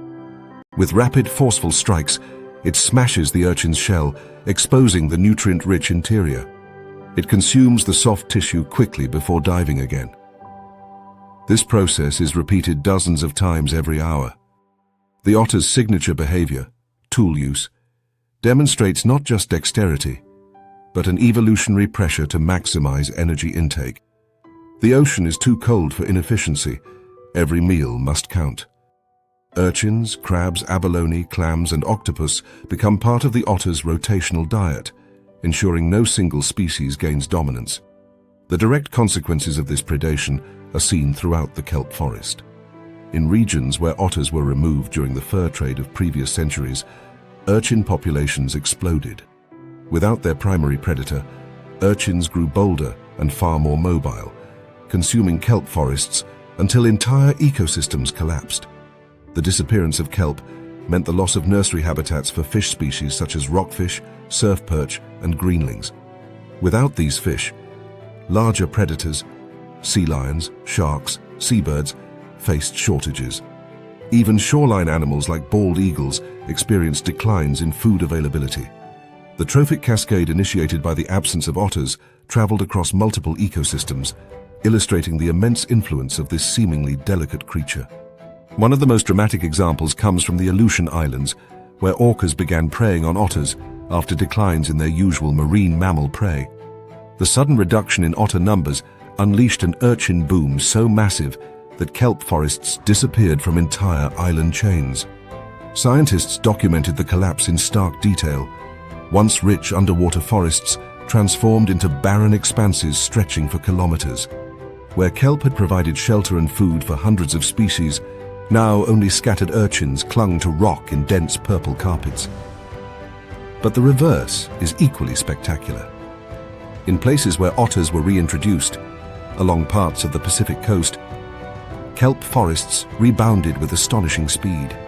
Within years, kelp growth soared to heights unseen in decades. Fish populations returned, along with the predators that relied on them. Seabirds nesting on cliffs experienced improved food availability, leading to fuller broods and higher survival rates. The otter, by crushing urchins and intimidating the survivors into hiding, reopened ecological pathways that had been blocked for generations. This reversal underscores a fundamental truth. Sea otters are not optional components of the kelp forest. They are structural necessities. They regulate herbivore density, maintain habitat complexity, and prevent collapses that would otherwise take decades to repair. Their actions restore environmental resilience, strengthening kelp forests against the pressures of storms, warming seas, and ocean acidification. The full complexity of the otter's role emerges when examining the intimate relationships within the kelp ecosystem. Kelp forests absorb wave energy, reducing the force of storms along coastlines. Their blades provide substrate for invertebrates. Their holdfasts support complex food webs. The forest canopy shades deeper waters, moderating temperature and reducing stress on temperature-sensitive species. All of this vanishes without kelp. And kelp vanishes without otters. The otter's regulation extends beyond urchins. Crabs, another powerful herbivore and scavenger, face similar pressure.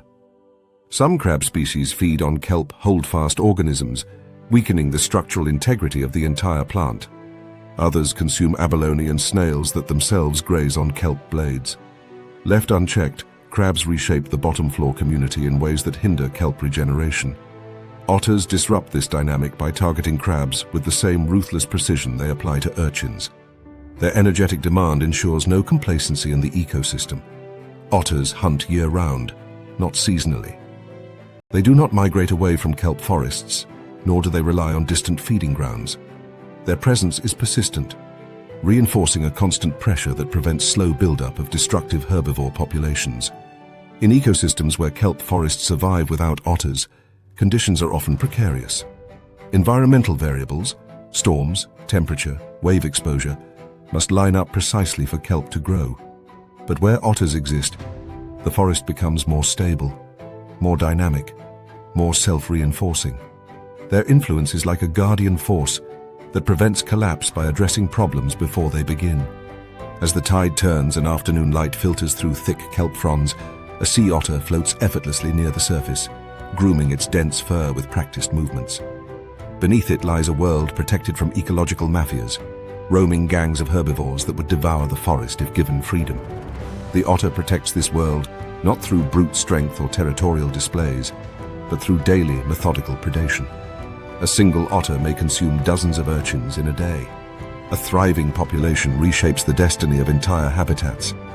Sea otters are the kelp forest's anti-mafia, small enforcers capable of restoring order, preventing collapse, and sustaining biodiversity through unwavering pressure on the herbivores below them. Their cute appearance hides a profound ecological power. Their appetite is a stabilizing force. Their presence is the difference between a vibrant underwater forest and a silent, barren wasteland. And as long as they float among the kelp, cracking shells on their bellies beneath the shifting beams of light, the forest stands. The seagrass meadow begins beneath a thin, sunlit layer of water where the sea appears almost impossibly clear. From above, the meadow looks like a vast underwater prairie, long green blades swaying in gentle waves, stretching from horizon to horizon in a living carpet. Schools of juvenile fish hover between the blades, darting upward when shadows pass overhead. Crabs scuttle along the sediment, disappearing beneath silt with quick, practiced movements.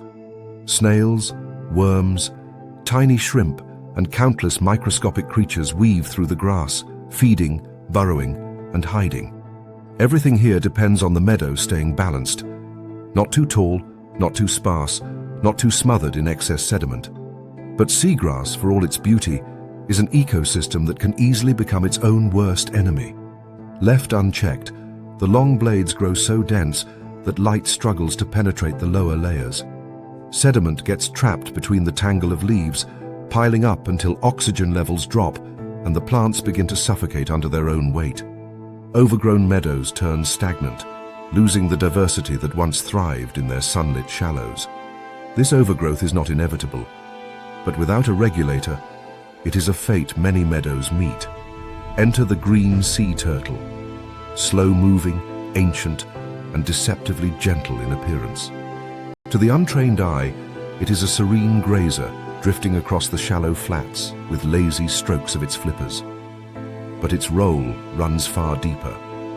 The green sea turtle is the lawn manager of the seagrass world, an essential force shaping the structure, diversity, and health of meadows across tropical and subtropical seas.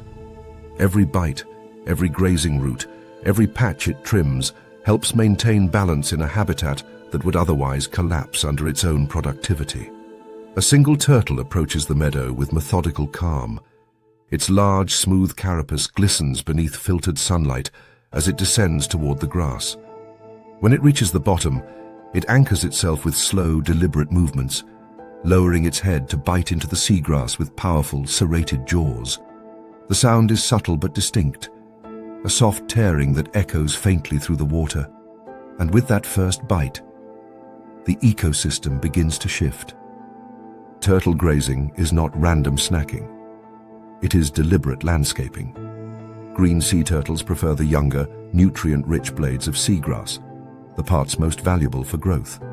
By consuming these upper sections, turtles force the plant to regenerate more vigorously. Regular grazing stimulates new shoots, which are shorter, brighter in color, and chemically different from older growth. These patches of short, freshly cut grass become hotspots of biodiversity, attracting small invertebrates that specialize in grazing on algae that grow on the shorter blades. These same patches then offer essential feeding grounds for juvenile fish that hide among the short shoots to escape larger predators. In this way, turtles do not merely consume the meadow, they cultivate it. Where turtles graze frequently, the seagrass grows in elegant mosaics, alternating between trimmed patches and taller stands. This variation creates microhabitats that support a wider array of species than forests of uniformly tall grass. Shrimp, juvenile snappers, pipefish, blennies, and dozens of other small creatures prefer the trimmed sections because light penetrates better, allowing algae and epiphytic organisms to flourish. Predatory fish like barracudas use the taller sections as ambush zones, relying on shadows and structure. Seabirds benefit indirectly, as healthy meadows support abundant fish near the surface. Even the sediment benefits. Grazed meadows trap less silt, allowing oxygen to circulate and preventing decay. Without turtles, the meadow quickly loses this diversity. Tall, ungrazed grass can form thick mats that lie flat across the sea floor, smothering the layers beneath. These mats trap sediment, weigh down the holdfasts, and create anaerobic conditions that lead to die-offs. Over time, dense meadows collapse into patchy, degraded fields, devoid of the richness they once hosted. The crucial mechanism that prevents this, the trimming, disappears, and with it, the health of the ecosystem. Scientists studying turtle grazing have documented dramatic before and after changes in seagrass ecosystems. In areas where turtle populations declined due to hunting, habitat loss, or boat collisions, seagrass began growing unchecked. Meadows thickened, darkened, and eventually stagnated. Fish populations dropped. Invertebrates disappeared. Sediment oxygen levels fell. Nursery zones collapsed. But where turtles returned, the transformation reversed. Within seasons, grazed patches reappeared. Sediment movement improved. Juvenile fish returned. Predators followed. The meadow breathed again. The impact extends beyond biodiversity. Seagrass meadows are among the most efficient carbon sinks in the ocean. They capture and store carbon in their root systems and sediments at astonishing rates, faster in some cases than tropical rainforests. But this storage depends on balance. Overgrown meadows trap sediment so tightly that carbon burial becomes inefficient or inconsistent.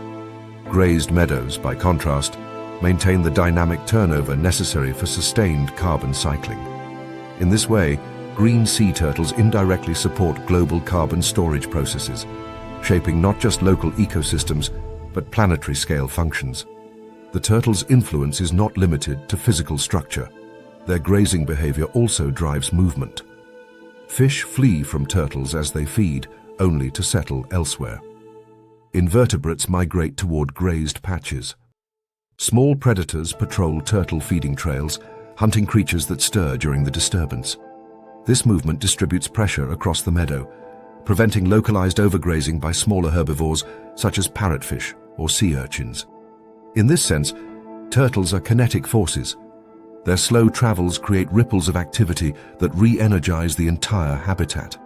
The sensory adaptations of green sea turtles help them navigate and maintain this role. Their vision, attuned to varying wavelengths of blue and green, allows them to distinguish subtle differences in seagrass color, a clue to nutritional content. Their chemosensory abilities help detect vegetation in turbid waters, guiding them toward the most productive feeding zones. Their long migrations, sometimes spanning hundreds of kilometers, connect multiple meadows across vast coastlines, ensuring that no single meadow becomes the sole pressure point of a turtle population. This dispersal spreads grazing impact and maintains ecosystem-level balance. But their greatest adaptation is their jaw structure. Green sea turtles possess finely serrated cutting surfaces perfect for shearing seagrass blades. Unlike omnivorous turtles, which rely on crushing power, green turtles evolved precision tools tailored for slicing vegetation without uprooting it. This is a critical distinction. By trimming the grass rather than tearing out roots, they allow the meadow to regenerate rather than decline. Their feeding is surgical, not destructive. In tropical regions where turtle populations remain stable, seagrass meadows flourish in complex, multi-layered forms. Grazed patches create networks of feeding zones for small fish. Taller sections support ambush predators. Healthy sediment supports deeper growth. The entire meadow functions as a constantly shifting, breathing space, a dynamic community sculpted daily by the slow movements of green sea turtles. Where turtles disappear, however, the consequences are stark. In several bays across the Caribbean, the loss of turtle populations led to dense, unbroken carpets of seagrass, which eventually collapsed under their own weight. Oxygen levels dropped, sulfide accumulated, and large patches died off completely. The sediment, once stabilized by the roots, drifted away in storms. Fish nurseries collapsed. Seabirds abandoned the region. The meadow, once vibrant, became an unstable plain of dying vegetation and silt. But in areas where turtles were reintroduced, or where conservation allowed populations to rebound, seagrass health improved dramatically. The return of grazing returned structure and spacing. Meadows regained their patchiness, their movement, their oxygen flow. Species diversity rebounded. Predators returned. Within years, entire coastlines recovered stability. A turtle drifting above the meadow is therefore far more than a passive grazer. It is a regulator, an architect, a landscaper, maintaining one of the ocean's most important habitats through constant, tireless work. Every bite is a cut that rejuvenates the plant. Every feeding session creates space for new species to thrive. Every migration spreads balance across ecosystems. Their slow movements carve patterns of life across the sea floor. As the turtle rises for air, sunlight glints off its shell, and the meadow below sways in the shifting current. It will return to graze again soon, to trim the blades, maintain the balance, and enforce the rule that nothing grows wild enough to smother itself. In the world of seagrass, the turtle is the quiet caretaker. Not fierce, not showy, not loud, but absolutely essential. The lawn manager of the meadows, keeping the underwater neighborhood alive. The rocky reef is alive with color long before the sun fully reaches it. Early light filters through the coastal shallows, turning suspended particles into drifting constellations that shimmer as they fall.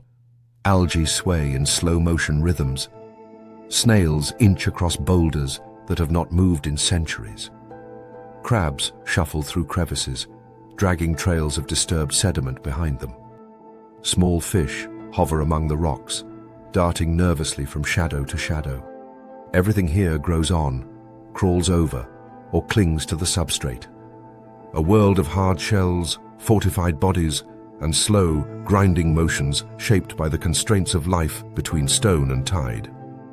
And then, almost imperceptibly, the water's choreography changes. A shadow stretches across the reef, expanding like spilled ink before retracting again. Nothing seems to be moving. Yet the shadow slides forward, rippling across the rock. A tentacle unfurls from beneath a ledge, testing the current. Another slips outward, tasting the water with tiny suction cups. A pair of alert, forward-facing eyes rotate upward, assessing the terrain with deliberate calculation. The octopus awakens. Octopuses do not patrol reefs with the confidence of sharks or the boldness of seals. They work in silence. They dissolve into the background and reappear only when necessary. But their influence on the reef is immense, far larger than their flexible bodies suggest. They are small-scale apex predators, specialists in eliminating armored grazers and slow-moving crustaceans that would otherwise monopolize space and resources. In ecosystems dominated by shells, plates, and hard defenses, the octopus is the one creature that ignores all of it. A shell means nothing to an animal that evolved to bypass armor entirely. As the octopus glides from its den, its skin shifts through a spectrum of textures, smooth like sand, bumpy like coral, streaked like a mottled rock. Chromatophores beneath its skin expand and contract, changing color with electrical speed. Within moments, it is both present and invisible, a shape that does not resolve until it wants to be seen. Each movement is careful, controlled, and eerily quiet. The octopus is not just a hunter. It is a surveillance system, a locksmith, a problem solver, and a silent enforcer of ecological renewal. The first target of the morning is a snail clinging stubbornly to a rock. In a reef without octopuses, snails multiply until they dominate the seafloor, scraping algae and controlling the microhabitats around them. But here, their permanence is temporary. The octopus slides across the surface, envelops the snail with its arms, and uses its beak, a razor-sharp biological tool hidden beneath its mass of tentacles, to drill, pry, or bite directly into the shell's weak points. The snail's evolutionary investments in armor and patience mean nothing now. Within minutes, the octopus extracts the soft body and consumes it, leaving behind an empty shell. It does not leave that shell lying carelessly. Instead, the octopus drags it back toward its den, adding it to an ever-growing pile of remains known as a midden. These middens look like chaotic piles of rubble to human observers, but they serve multiple ecological functions. They provide hiding spaces for small fish and crustaceans. They offer new substrate for algae and sponges to colonize. They shape water flow around the den, creating microcurrents that bring oxygen-rich water into the octopus's chamber. By removing armored prey and collecting their shells, the octopus unintentionally engineers the reef, altering its architecture in ways that promote biodiversity. Crabs are another common target. Many crab species can become dominant in reef environments, occupying crevices, monopolizing food sources, and driving away smaller organisms. But the octopus keeps them in check with surgical precision. When a crab scuttles across the octopus's field of vision, the predator flows forward like liquid shadow. It pounces without warning, using suction cups to immobilize the crab. The crab snaps its claws in desperate defense, but the octopus has already wrapped its arms around the shell. It injects venom through a quick bite, paralyzing the crab and dissolving its internal tissues. The crab becomes soft, malleable, easy to consume. Slow movement and a hard shell, once reliable defenses, become fatal vulnerabilities. These predation patterns prevent armored herbivores from forming mafia-like gangs. Dense populations that can bulldoze algae, monopolize space, and block the growth of young corals or sponges.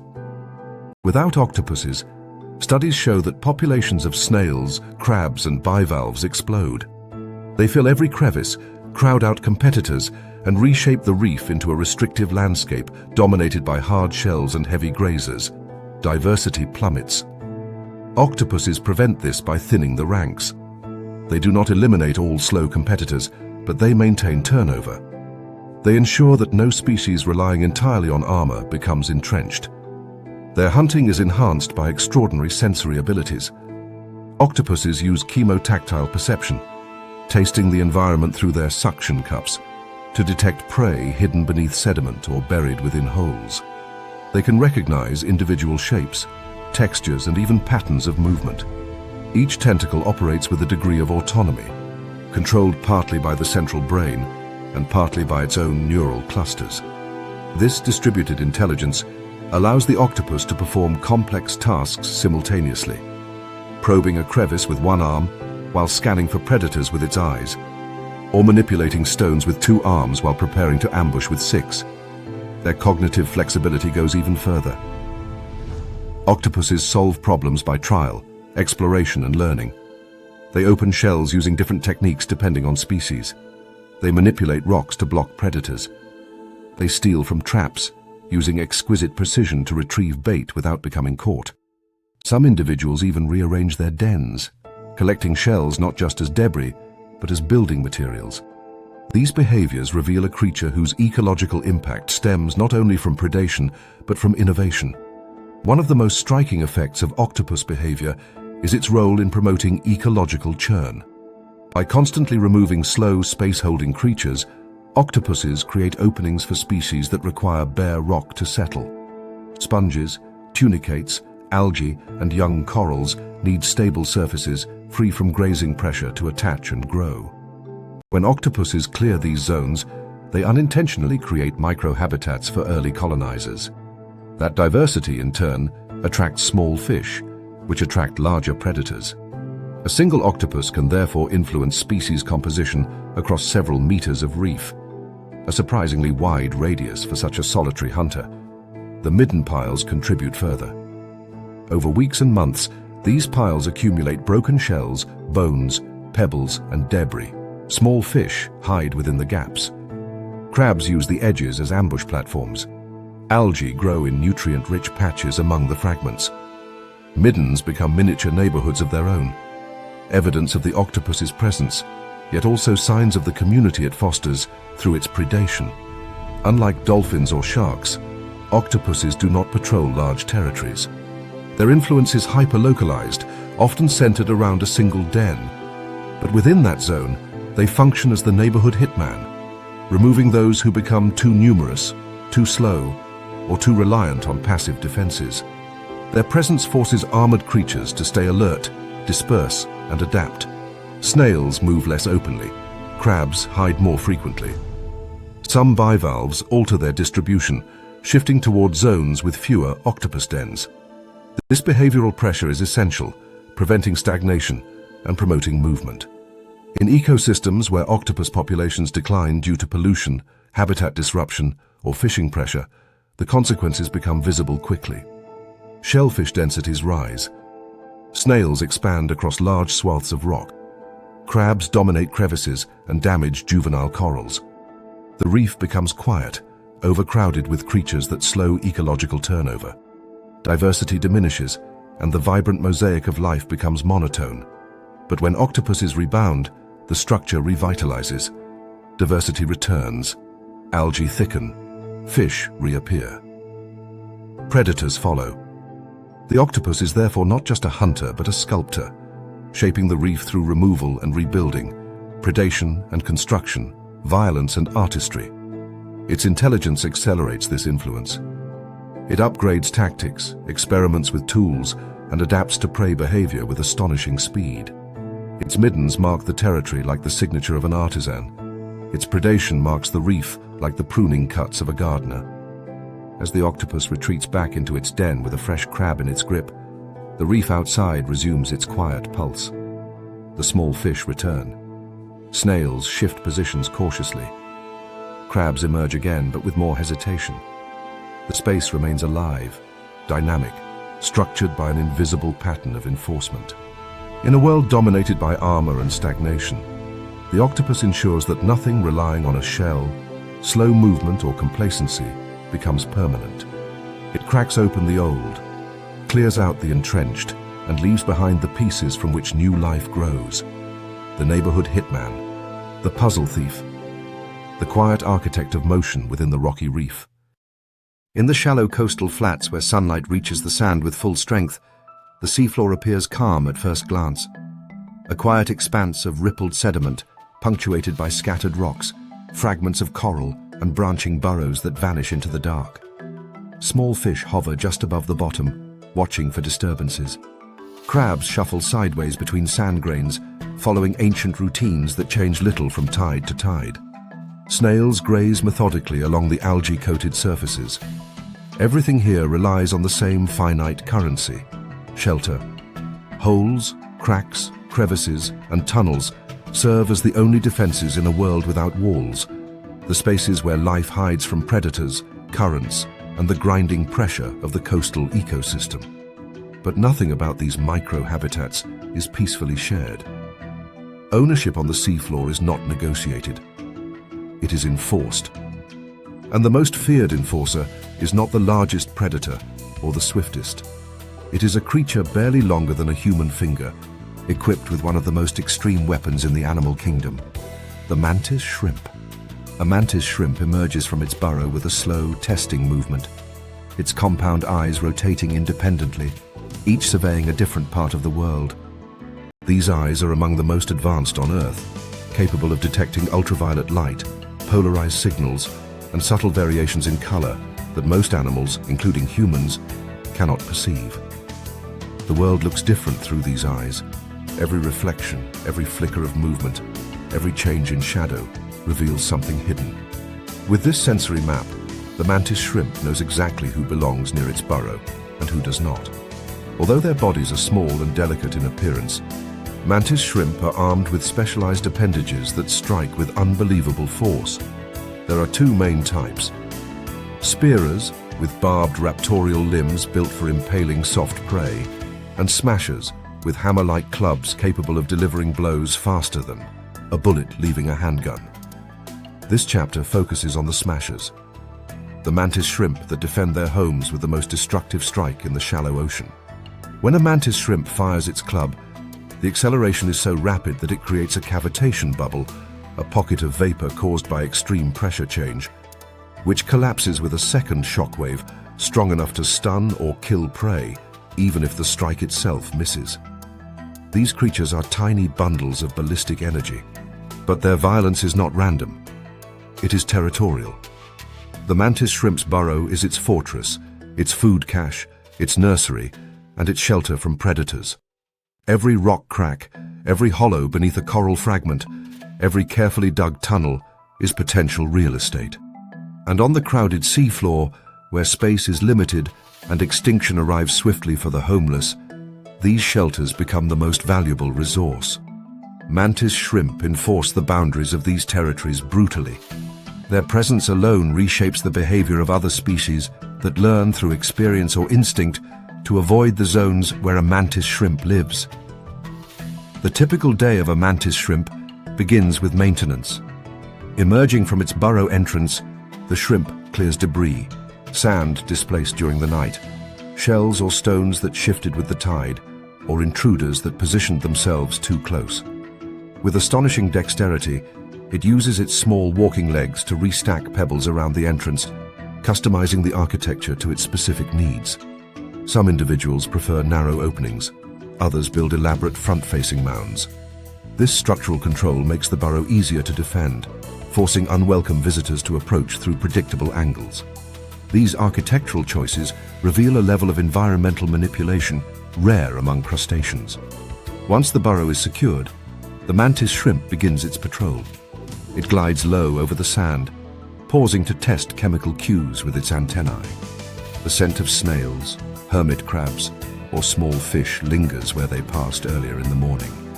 If these animals get too close to the burrow, they may be tolerated, but many are not. Snails are slow, armored, and persistent grazers. If allowed to colonize the area around the burrow entrance, they can disrupt sediment flow or block the shrimp's quick retreat. Crabs, opportunistic and competitive, will attempt to take over abandoned holes. Small fish may linger to steal food scraps. Anything that threatens the mantis shrimp's control over space becomes a target. The first eviction of the day is swift. A small hermit crab investigates a crack in the sand that the mantis shrimp considers part of its extended territory. The mantis shrimp approaches not with hesitation, but with precision. Its eyes locked, its posture shifting into a hunting crouch. It steps forward, raises its hammering limbs, and delivers a strike that lands with a sound like a tiny underwater gunshot. The hermit crab tumbles backward, dazed, its borrowed shell cracked. The mantis shrimp does not consume it. The message is enough: leave, or the next strike will finish the job. The crab retreats with frantic movements, abandoning its claim. This enforcement is not about hunger, it is about order. Mantis shrimp ensure that only those who earned their shelters can keep them. Any hole worth living in must be defended. Any crack large enough to hold a body is treated as potential territory. This constant pressure drives other species to disperse, preventing overcrowding and competition from spiraling out of control. In areas with high mantis shrimp density, snail populations decrease sharply. Crab behavior shifts toward nocturnal movement, and small fish avoid landing on the substrate, unless absolutely necessary. The mantis shrimp polices not through constant violence, but through the threat of immediate and decisive retaliation. When hunting, the mantis shrimp switches from territorial enforcement to precise predation. It hovers near a rock covered with encrusting algae, waiting for signs of movement. A crab emerges, unaware of the predator lurking nearby. The mantis shrimp stiffens its body, calculating distance with its complex eyes, adjusting for the refraction of light through water, sand, and shell. Then, in a burst that lasts less than the blink of a human eye, it strikes. The crab's carapace cracks cleanly, fractured along its natural fault lines. The mantis shrimp takes its prize back to the burrow, where the shell becomes part of the growing midden surrounding the entrance. These middens are ecological footprints, evidence of the mantis shrimp's influence. Much like the octopus, mantis shrimp accumulate shells, bones, and broken fragments around their dens. These piles are not decorative. They serve as defensive armor, narrowing the entrance so predators cannot reach inside. They create obstacles that slow intruders. They mark the territory as occupied, a clear warning to others. But they also form micro-habitats that benefit species less threatened by the mantis shrimp. Small shrimp, worms, tiny fish and juvenile snails hide within the gaps. In this way, the mantis shrimp indirectly supports biodiversity, even as it violently enforces the rules of the neighborhood. Territorial fights between mantis shrimp are among the most dramatic confrontations on the reef. When two individuals contest the same burrow, perhaps during a shift in tides or after a predator destroyed one shrimp's home, the conflict escalates quickly. They extend their bodies, flare their limbs, and perform ritualized displays. Their eyes lock. Their antennae vibrate. Sometimes these displays resolve the conflict without violence, as one shrimp recognizes the strength or persistence of the other. But when neither backs down, the clash becomes physical. The powerful strikes that can crack crab shells now target each other. Even with their armored exoskeleton, mantis shrimp risk severe injury, dismemberment or death during these encounters. Yet they fight anyway, because the cost of homelessness in this environment is far greater. These battles reinforce a simple rule. Burrows belong to those strong enough to defend them. Animals too weak to withstand a mantis shrimp's strike avoid the zones entirely. Snails migrate to softer sediment. Crabs seek coves without shrimp presence. Small fish hover above rather than landing on the sand. The mantis shrimp's presence shapes the spatial distribution of countless species, maintaining order in a chaotic landscape where space is the most valuable commodity. When scientists study these territories, they find surprising patterns. Areas with active mantis shrimp show higher turnover of shelled prey species, greater sediment mixing, and more dynamic burrow networks. In the absence of mantis shrimp, burrows become abandoned or monopolized by slower species, decreasing habitat efficiency. Predators such as small eels, cuttlefish, and octopus encounter fewer prey openings. The entire system becomes sluggish. But where mantis shrimp enforce property law, the habitat remains active and diverse. Burrows open and close frequently. Prey populations remain in check. Microecological spaces churn with life. The mantis shrimp's extraordinary punch is not merely a weapon. It is a sculpting tool that maintains balance and order in a system where stability depends on constant disturbance. Every strike clears a competitor. Every eviction creates opportunity. Every broken shell becomes a future hiding space. Every defended burrow anchors a tiny kingdom. As the sun rises higher and currents shift with the changing tide, the mantis shrimp returns to its burrow, pulling a small stone to partially seal the entrance. The territory is secured. The neighborhood has been reminded of the rules. The real estate remains firmly under control. In a world where the strong take shelter and the weak drift or hide, the mantis shrimp is the uncompromising enforcer, the hammer-wielding gatekeeper of the seafloor's most prized structures. And in the quiet moment as the sand settles, the tiny predator waits inside its fortress, ready to strike again at the first sign of intrusion. The shallow inshore waters appear deceptively peaceful in the first light of morning. Sunbeams strike the surface at low angles, illuminating suspended particles that drift lazily in the tide. Sandbars curve like pale ribbons beneath the rippling waves. Small fish gather in the warmth, taking advantage of nutrient-rich currents that funnel food toward the coast. Crustaceans emerge from the sediment, moving delicately between patches of seagrass. The entire area feels like a nursery, quiet, calm, and welcoming. Yet this sense of safety is a fragile illusion, because something deadly hovers just out of sight. Near the surface, a thin, translucent cube drifts with the tide, its body nearly invisible except for the faintest glint where sunlight refracts along its edges.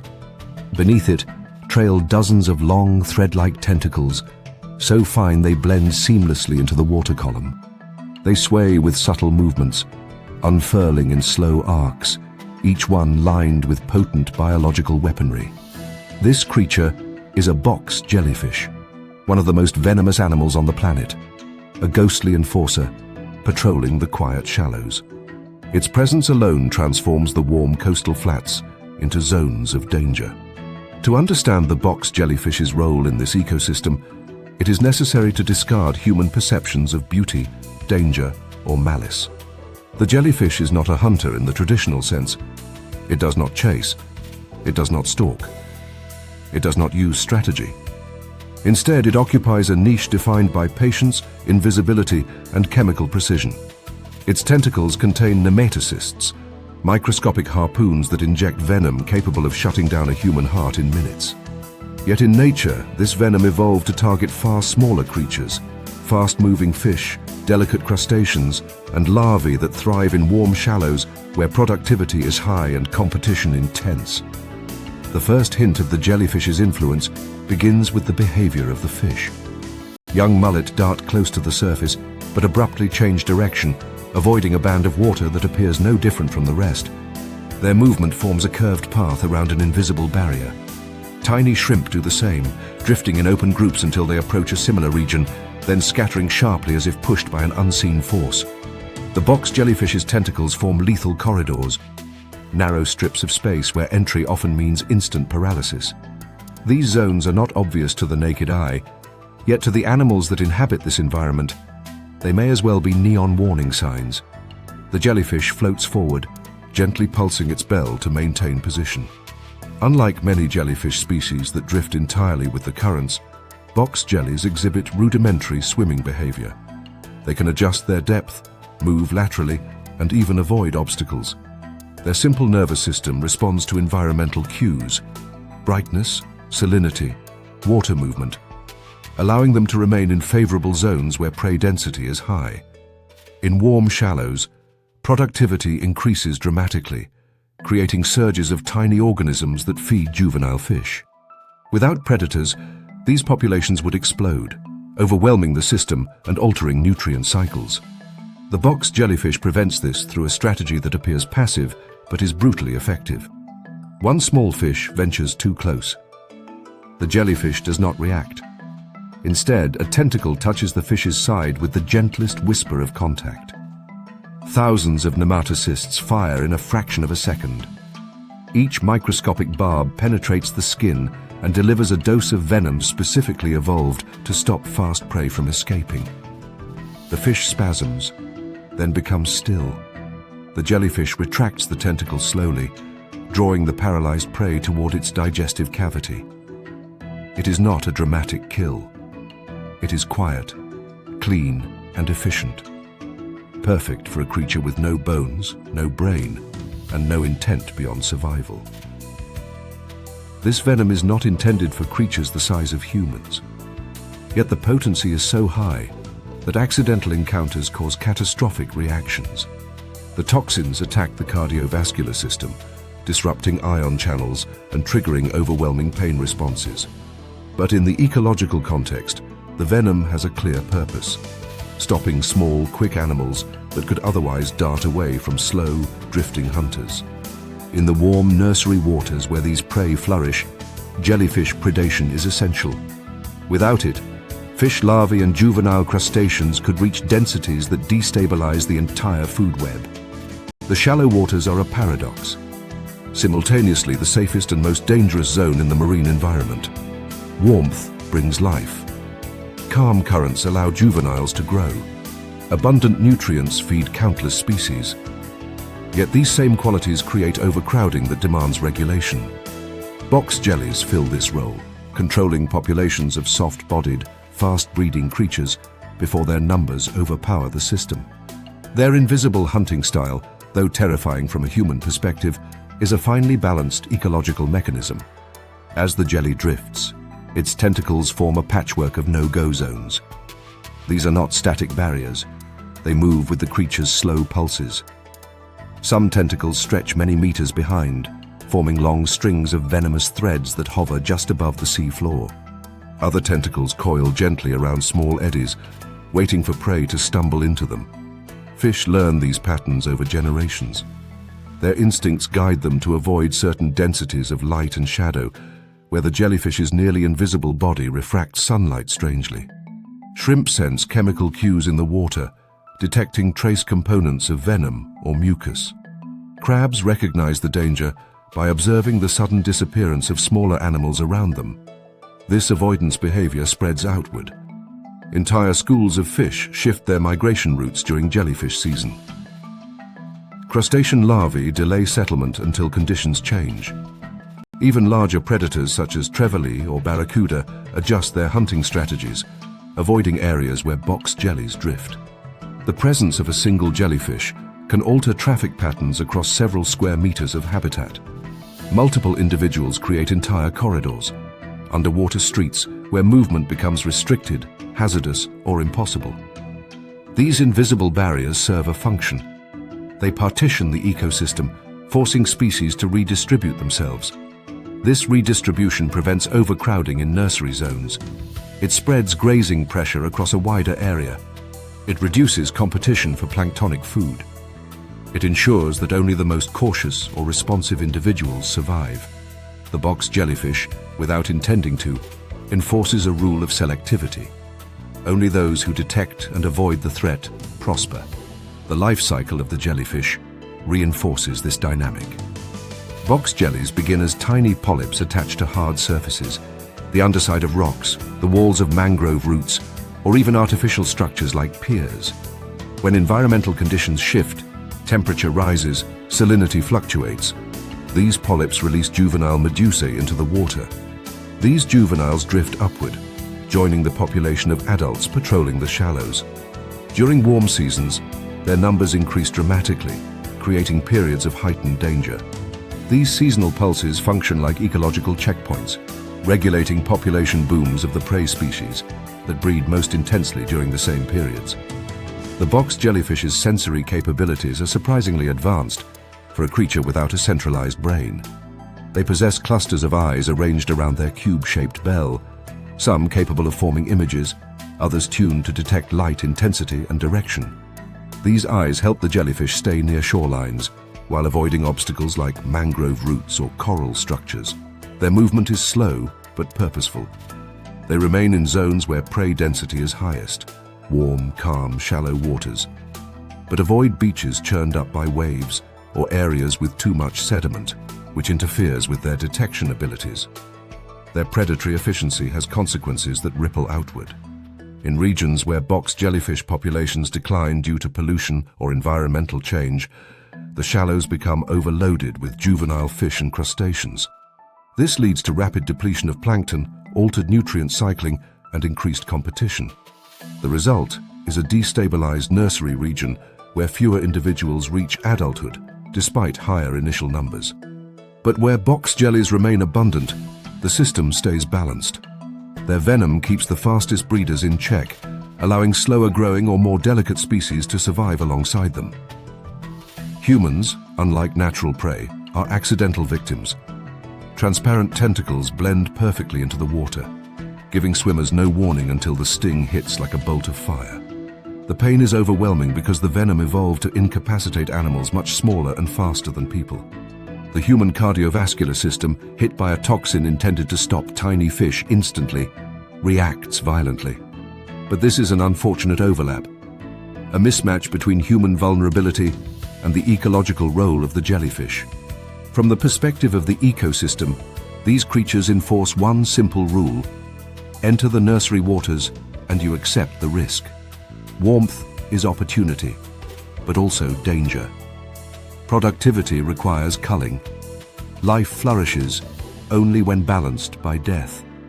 As the sun climbs higher, the box jellyfish continues its slow patrol.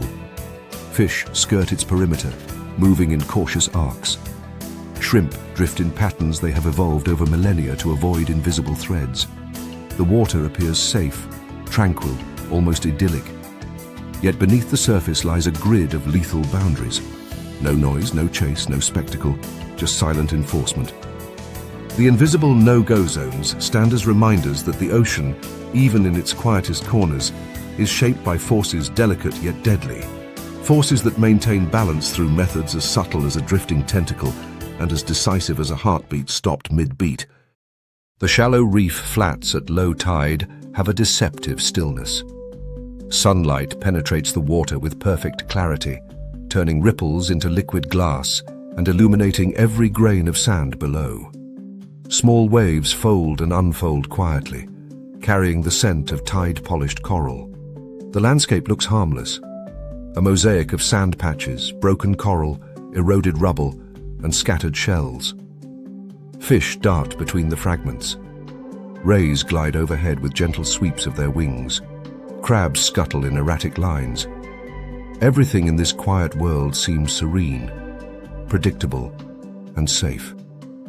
But this floor is mined. A blunt shape lies half buried in the sand, indistinguishable from the surrounding rubble. Its skin resembles cracked stone, flecked with algae, mottled in browns, greys, and faded greens. Its eyes protrude just slightly from the surface, motionless but aware, scanning faint changes in light and vibration. This is a stonefish, the ocean's most venomous and least forgiving guardian of the seafloor. It is not here to chase. It is not here to roam. It is here to punish. The stonefish's role in the reef is unlike that of any other predator. It does not actively patrol or dominate territory through intimidation. It does not rely on speed, agility, or vision. Instead, it relies on absolute stillness, maintained for hours or even days. Buried in the sediment, it waits not for the right moment to strike, but for the wrong moment to be disturbed. Its venomous spines are not tools of hunting. They are mechanisms of retribution. They are biological warnings written in pain. A small fish approaches, unaware of the danger a few centimeters beneath it. The stonefish does not react.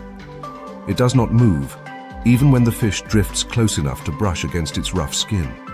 Only when the fish's careless fin makes contact with its dorsal region does the stonefish deliver its lesson. A spine shoots upward with the pressure of the contact. Not from aggression, but from the simple mechanics of a triggered defense. Venom enters the fish's body, racing through its tissues with blistering speed, shutting down motor control. The fish spasms once, twice, then sinks. The stonefish does not consume it. The kill is not for feeding. It is for order. To understand the stonefish's ecological role, one must first understand the nature of the reef flats. These shallow zones form transitional ecosystems between coral gardens, tide pools, and sandy lagoons. They are crowded with life: fish, rays, crabs, snails, worms, juvenile sharks, sea cucumbers, and countless other organisms. Movement across this space is constant and often chaotic. Many species rely on speed, reflex, and momentum to navigate. Without the stonefish, this frantic motion would increase unchecked, creating frantic crossings, sudden rushes, and collisions that disrupt the delicate balance of the bottom habitat. But the stonefish adds a cost to reckless movement. Its venom, delivered through 13 dorsal spines, is one of the most potent defensive cocktails in the marine world. It contains neurotoxins that attack the transmission of signals between muscles and nerves, cardiotoxins that disrupt heart rhythm, and cytotoxins that damage tissues at the point of impact. Combined, these toxins produce immediate, overwhelming pain. In humans, stings can shut down cardiovascular function, causing collapse within minutes if untreated. In fish and rays, the effect is even faster. The stonefish, therefore, shapes behavior not by killing prey or dominating territory, but by forcing caution into the DNA of every creature that shares the reef floor. A ray glides into view, scanning the sediment for buried clams and worms. It pauses before settling, a behavior learned through evolution. Rays that did not pause, that landed blindly on stonefish, did not survive long enough to pass on their genes. Modern rays hover, test the sediment with electroreceptors, and lower themselves with careful deliberation. Caution is not optional here. It is survival. The stonefish taught it. Even juvenile sharks entering the flats exhibit a sudden shift in movement. They transition from wide, sweeping arcs to smaller, measured passes near the bottom. They avoid landing directly on the substrate unless necessary. Their ancestors, too, learned through loss. Crabs, usually bold in their sideways marches, slow near rubble patches. They lift their claws high, poke ahead, and taste the water. Many species have evolved heightened sensitivity in particular zones, detecting chemical traces produced by stonefish skin or by the creatures that frequently hide near them. These subtle cues trigger avoidance routes long before the crab draws close enough to trigger a spine. This enforced caution spreads across species, influencing the architecture of behavior in the shallow reef ecosystem. Animals do not move randomly. They do not rush. They do not charge across rubble fields as they might across open sand plains. They scan, pause, test, hover, and glide with care. This careful movement has cascading benefits. Juvenile fish avoid trampling seagrass or uprooting algae. Rays avoid crushing young corals. Crabs avoid collapsing tunnels. The seafloor, instead of becoming a battleground of careless impacts, becomes a space of controlled traffic. The stonefish's role is subtle but powerful. It slows the reef down. Ecologically, this slowdown is essential. Shallow reefs are fragile. Sunlight, sediment, microcurrents, and delicate growth structures all create a habitat that can be damaged easily. Fast, reckless movement disturbs sediment, uproots plant life, obscures feeding zones, and erodes habitat stability. Stonefish enforce behavior that protects these zones from collapse. Their presence also regulates populations of animals that might otherwise dominate the seafloor. Certain small fish species, for example, rely on constant bottom grazing. Without the threat of stonefish, they would feed aggressively in dense groups, trampling algae and microhabitats beneath their weight. But with stonefish present, these fish groups scatter more frequently, reducing grazing pressure and allowing biodiversity to flourish. Predators also react to the stonefish's influence. Larger fish hunting near the bottom adjust their pursuit patterns, avoiding tight corners or rubble zones where stonefish camouflage is most effective. This creates ecological pockets where prey can hide more safely, increasing survival rates for smaller species.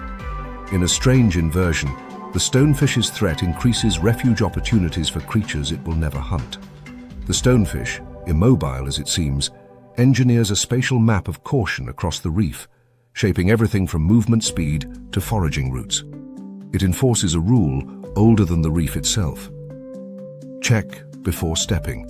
Look before grazing. Test before resting. Humans experience the stonefish's enforcement the same way other species do, abruptly and painfully. In shallow, sandy areas frequented by swimmers, a single step onto a stonefish results in venom delivery capable of inducing intense agony within seconds. Burn-like sensations radiate through the limb. Breathing becomes difficult. Panic sets in. It is not personal. It is ecological enforcement applied to an animal that failed to follow the same rules as the reef. But there is more to the stonefish than venom and punishment. It is also a highly specialized predator, though not in the way most imagine. Its feeding strategy is based entirely on ambush and suction.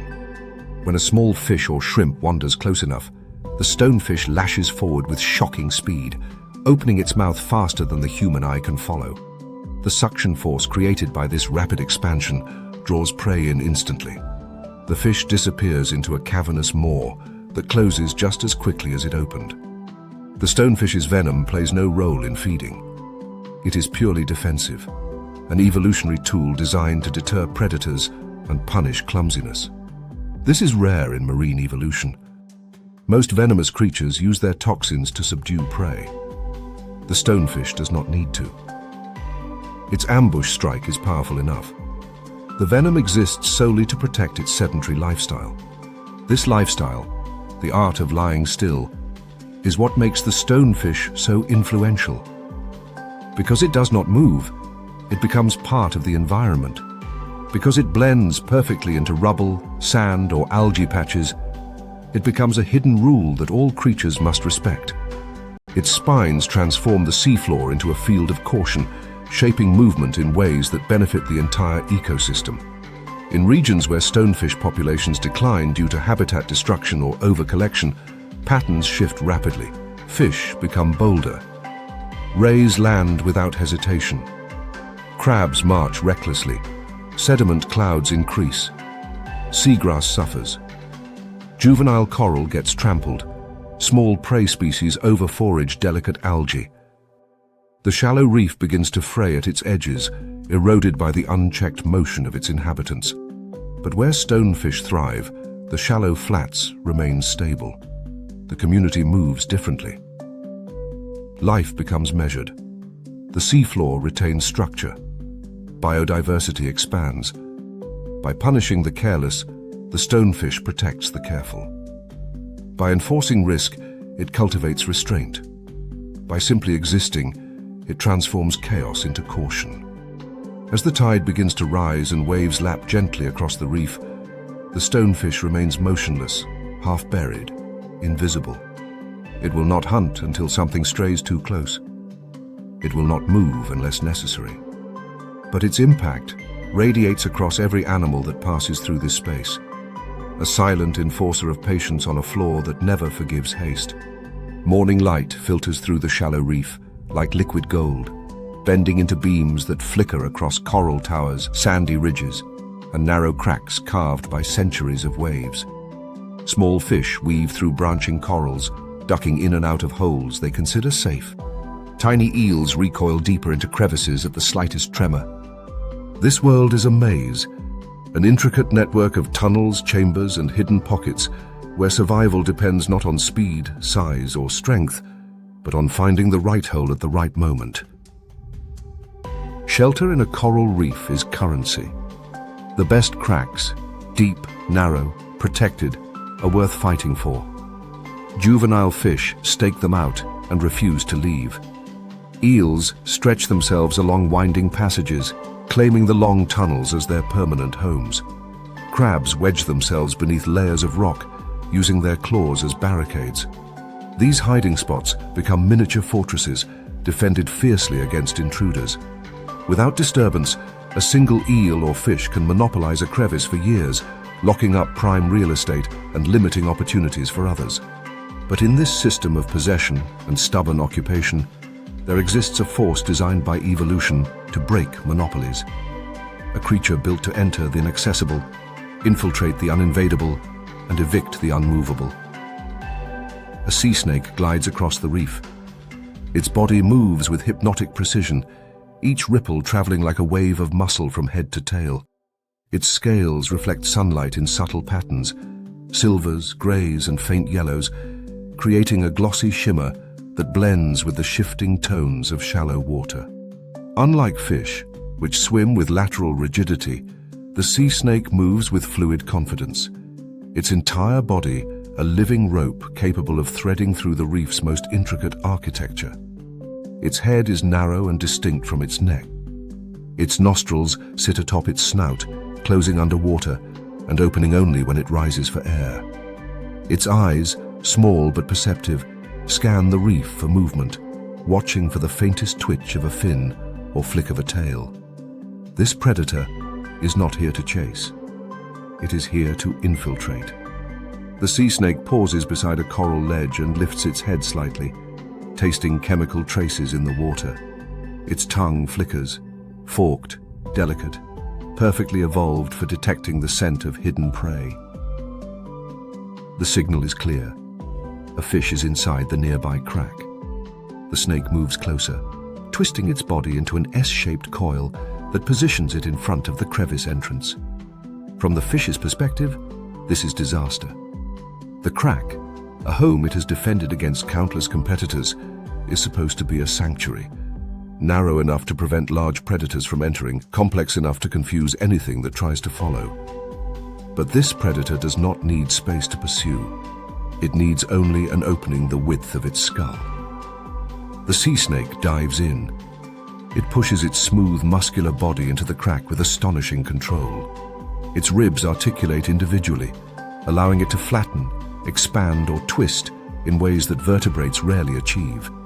It can reverse direction inside a tunnel, brace itself against walls, and maneuver through tight corners with the ease of a creature designed for three-dimensional hunting. The fish retreats deeper, but the tunnel narrows.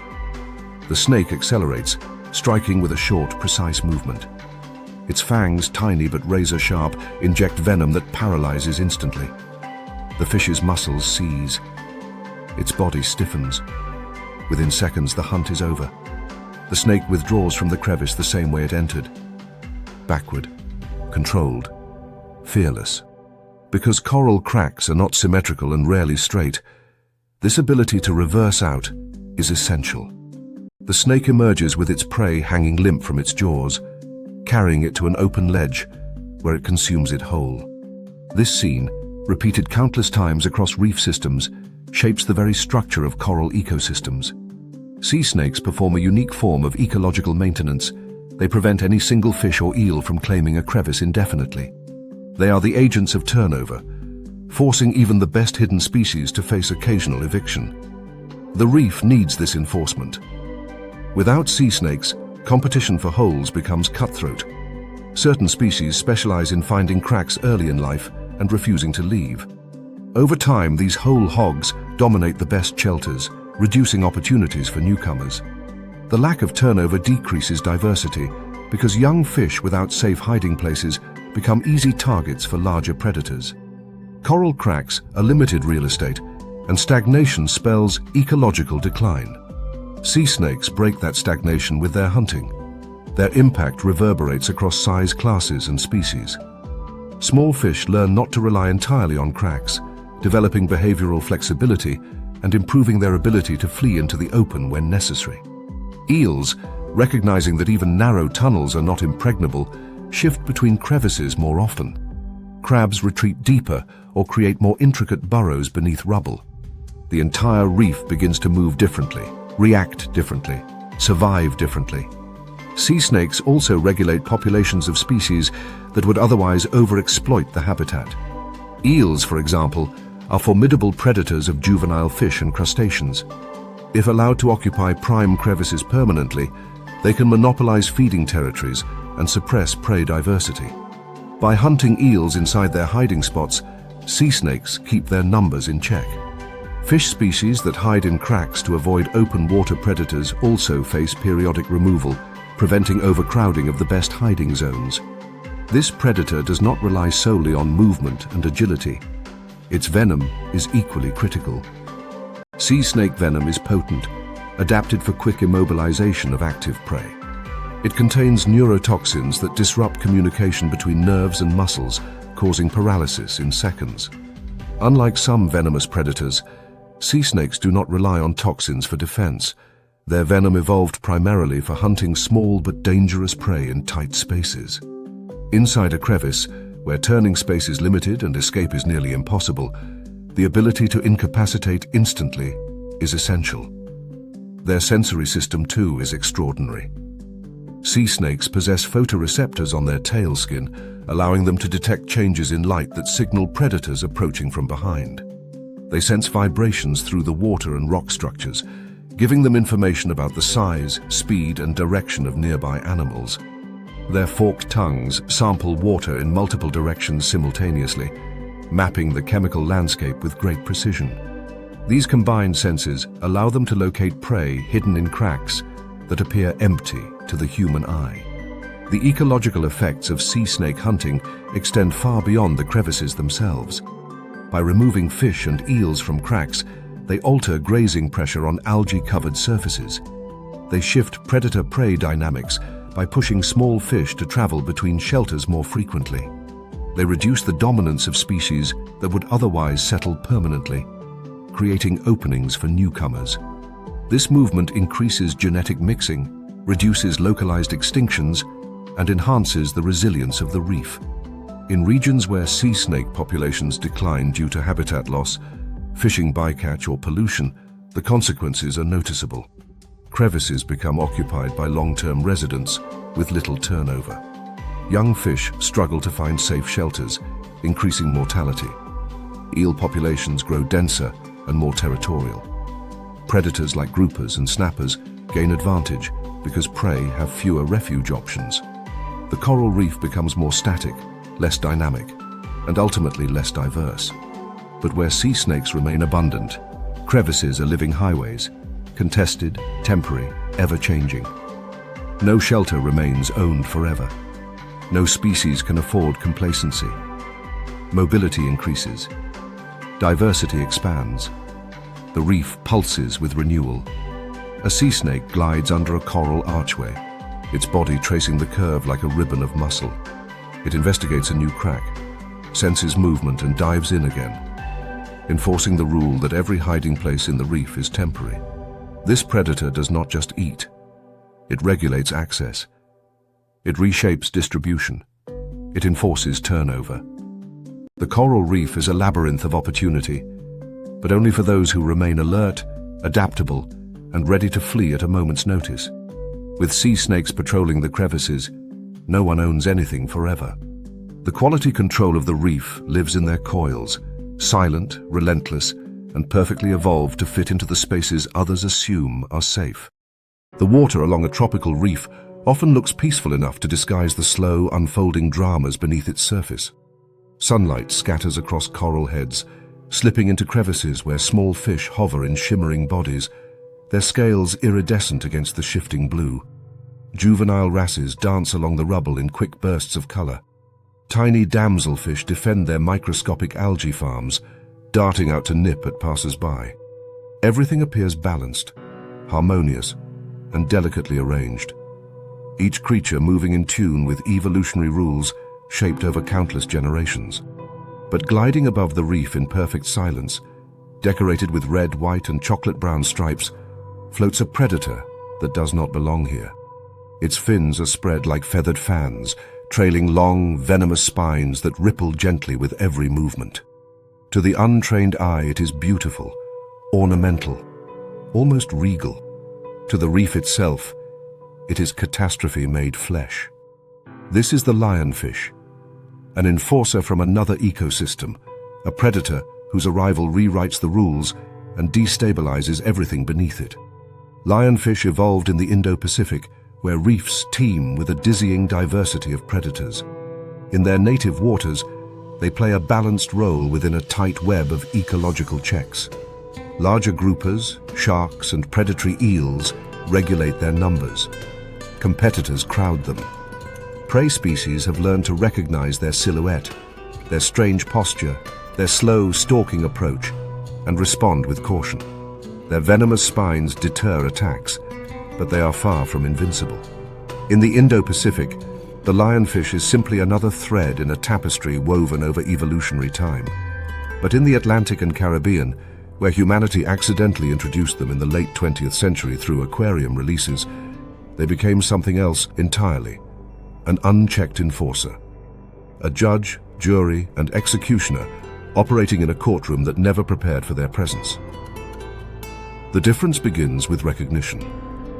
Native Atlantic reef fish do not identify lionfish as predators.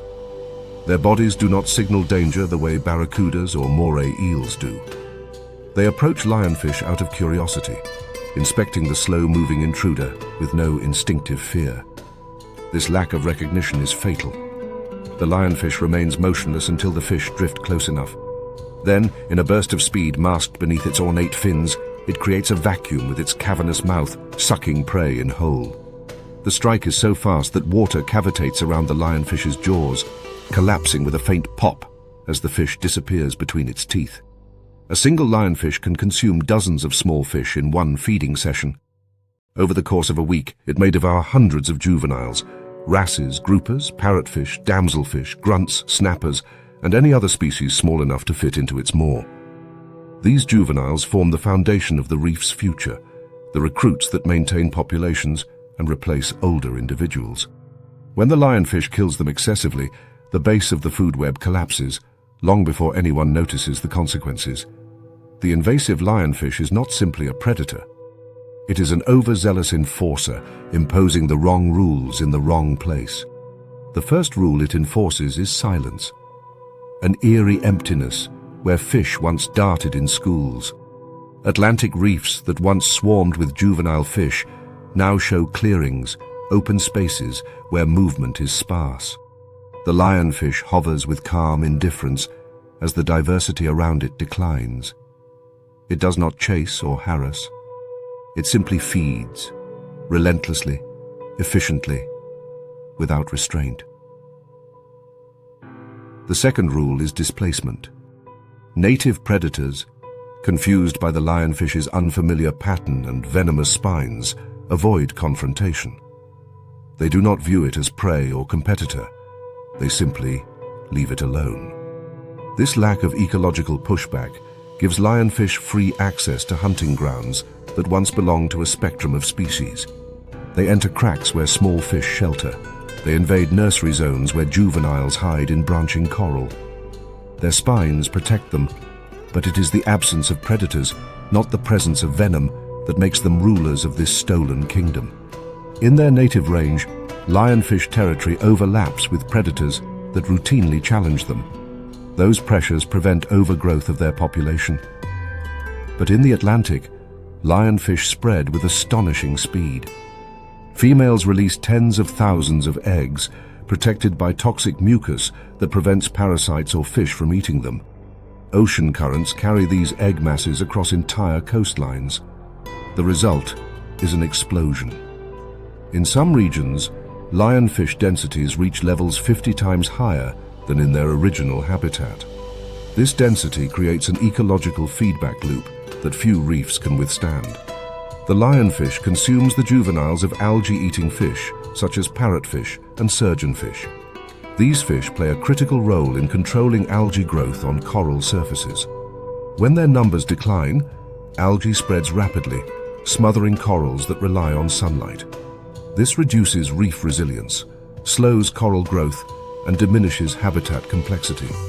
With less coral cover, fewer fish settle, and the lionfish's prey becomes more limited, but not limited enough to halt its spread.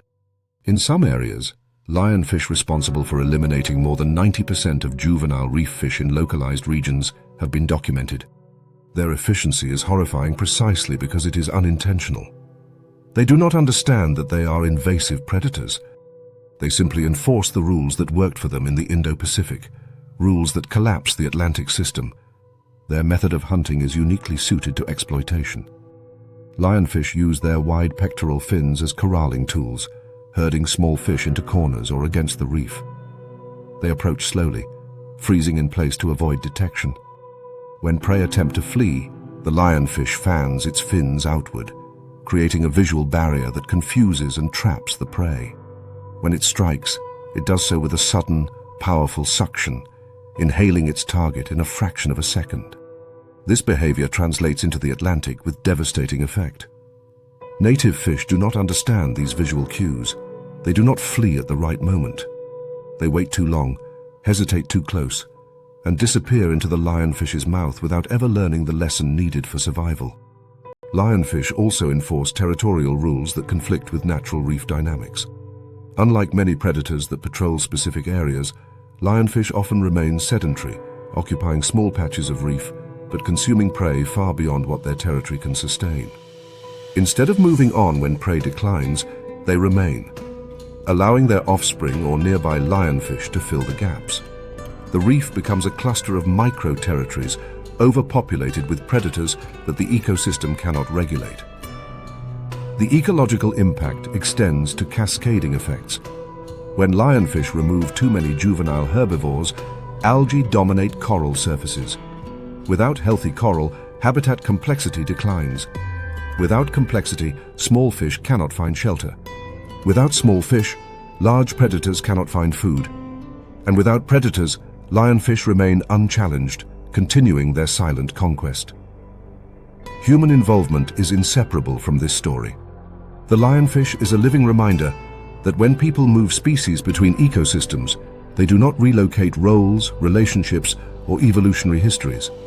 They relocate predators without relocating the rivals that kept them honest, the prey that co-evolved alongside them, or the laws that govern their niche. We moved an enforcer into a courtroom that never wrote laws for it, and the entire legal system broke. Lionfish, in their beauty, embody a contradiction. An animal perfectly suited to its native world, yet catastrophically successful in a foreign one. The spines that once protected it from groupers now protect it from nothing because nothing attacks it. The feeding behaviors that once balanced fish populations now erase them. The reproductive efficiency that once ensured resilience now triggers collapse. But where natural predators cannot follow, humans step in. Diving teams harvest lionfish manually, spear by spear, removing thousands to protect fragile reefs. Competitions turn removal into sport. Restaurants transform lionfish into cuisine, altering human behavior to restore ecological balance. These efforts have localized success, but the invasion remains vast and the work is ongoing. The lionfish drifts across the reef, its fins fanned like a royal cloak, unaware of the consequences it leaves behind. It is not evil. It is not malicious. It is simply following the rules of a different world, rules that now unravel the one it inhabits. Its presence is a warning written in stripes. Even the perfect predator becomes a disaster when removed from its evolutionary court. An enforcer gone rogue. A judge enforcing the wrong laws. A reminder that ecosystems are not just collections of species, but webs of relationships that collapse when we break their design. There are places in the ocean where silence feels heavier than water, where every surface echoes with absence rather than life. These places are not deep trenches or sunless abysses, but former undersea forests that once rippled like living continents beneath the waves. Today, they lie stripped and pale, skeletons of ecosystems that thrived for centuries. Their rocky spines stretch across the seafloor like exposed ribs. And crawling across them, in numbers that seem almost impossible, are sea urchins. Small, spiny spheres that move with the slow, deliberate certainty of machines. The story of these barrens begins not with the urchins themselves, but with the predators that once kept them in check. When sea otters hunted here, when large fish patrolled the kelp shadows, when lobsters roamed the cracks with territorial determination, the urchins lived cautious and controlled lives. They hid beneath boulders, tucked themselves into crevices, and ventured out only at dusk to nibble fallen scraps of kelp. Balanced by predators, they behaved like the minor herbivores evolution shaped them to be. But when the enforcers vanish, the rules change. And the transformation is as dramatic as wildfire racing across the savannah. Imagine a kelp forest on a calm morning. Sunlight falls through giant kelp blades that sway in slow arcs, their golden fronds filtering light into emerald gradients. Schools of juvenile fish navigate the towering stalks like birds in a forest canopy. Sea lions brush past the fronds, sending showers of amphipods spiraling into the water. Crabs shuffle across the bottom beneath a rainforest of kelp holdfasts, each structure an anchor that grips the rock with a strength earned through decades of growth. Every blade houses life. Every shadow hides movement. This is a world defined by verticality, color, and abundance. Now remove the otters, remove the big fish, remove the lobsters, remove the predators whose mouths were the quiet architects of balance. The kelp forest begins to fray almost immediately. In the absence of danger, sea urchins abandon their crevices. They march out from beneath rocks in slow, deliberate lines. Their tube feet extend like sticky tentacles, gripping the substrate as they move. They swarm toward the base of the kelp, drawn by chemical cues and evolutionary memory that tells them opportunity has arrived. A single urchin does not topple a kelp stalk, but 100 do, 1,000 do. And when predators are gone, there is nothing left to limit that number. The urchins begin to graze, not gently, not selectively, but relentlessly. Their jaws, shaped like a 5-part chewing device called Aristotle's lantern, grind through the stem of a kelp holdfast with astonishing efficiency. When the root structure weakens, the kelp detaches. Without its anchor, it drifts away, carrying with it the habitat that sheltered dozens of species. Once the large kelp falls, the urchins move on. They do not pause. They do not reconsider. They continue across the seafloor, scraping everything that is even remotely edible. They consume coralline algae, young kelp shoots, sponges, bryozoans, and anything soft enough to rasp away. They do so slowly, but destruction does not require speed. It requires persistence. The forest collapses one holdfast at a time, and the transformation is final. In regions where otters were hunted almost to extinction in the past centuries, notably parts of the Pacific Northwest and Alaska's Aleutian Islands, these urchin barrens spread like a contagion. Early explorers described kelp forests so dense that a person could row a boat along the surface, pushing through fronds as if navigating a flooded woodland. But in places where otters vanished, the forests dwindled until they were gone entirely. When the kelp disappears, the entire ecosystem reshapes itself around the new vacancy. Without kelp, young fish lose their nursery grounds. Without nursery grounds, fish populations decline.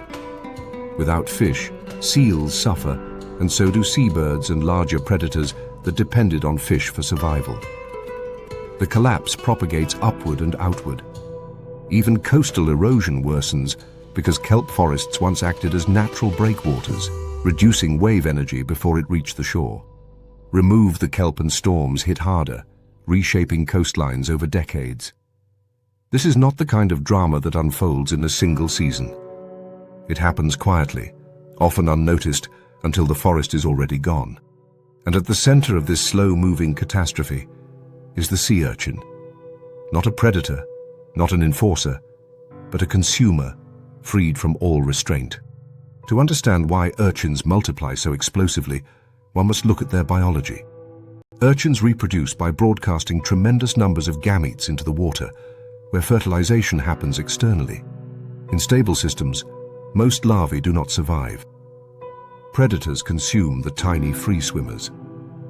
Many never find appropriate habitat to settle on. But remove predators and increase food availability through kelp collapse, and recruitment skyrockets. Juvenile urchins grow rapidly in the aftermath of kelp forest decline because their favorite food, kelp detritus, initially becomes abundant as the forest breaks apart. This surge in food sustains population booms that would never occur in a healthy system. The ocean, stripped of balance, creates a feedback loop that fuels even more urchin growth. But the most unsettling part of this story is not how the urchins act when predators vanish. It is how they adapt when even their own food is gone. When kelp forests collapse completely and no living kelp remains to eat, sea urchins do not die off the way we might expect. Instead, they shift into a starvation survival mode. Their metabolism slows dramatically. Their bodies shrink. Their jaws remain sharp. And they continue devouring whatever living tissue they can locate: crustose coralline algae, rare kelp spores, and any coral larvae unfortunate enough to settle near them. In other words, once an urchin barren forms, it sustains itself by preventing kelp from ever returning. Kelp spores that drift onto the reef surface are scraped off before they can establish. Juvenile kelp that manage to sprout are devoured in days. The barrens remain barren, not because conditions are too harsh for kelp to grow, but because the urchins actively erase every attempt at regrowth. It is as if the seafloor itself is being maintained in a state of ecological erasure. This phenomenon shows a deeper truth. Ecosystems do not collapse simply because herbivores are too hungry. They collapse because predators are missing. The absence of control, not the presence of consumers, is what drives systems toward failure. In areas where predators have been restored, the transformations can be just as dramatic in the opposite direction.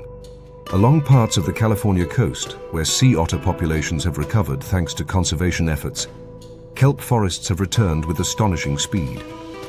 As otters move in, they prey heavily on sea urchins, consuming dozens each day. With predation pressure back in place, urchin behavior shifts. Instead of roaming across the open reef, they retreat into crevices. Instead of bulldozing the kelp, they nibble cautiously at scraps that drift their way. The kelp responds by re-establishing itself, sending new fronds skyward and rebuilding the canopy layer that shelters hundreds of species. This restoration is not magic. It is not luck. It is the direct consequence of reintroducing the enforcers, predators whose role is not merely to feed, but to structure entire ecosystems through their feeding. This is the lesson sea urchins teach more starkly than almost any other marine creature. Without predators, Entire ecosystems can unravel under the weight of unchecked growth. Urchins themselves are not villains. They evolved to graze, to scrape, to feed on detritus, to clean rock surfaces.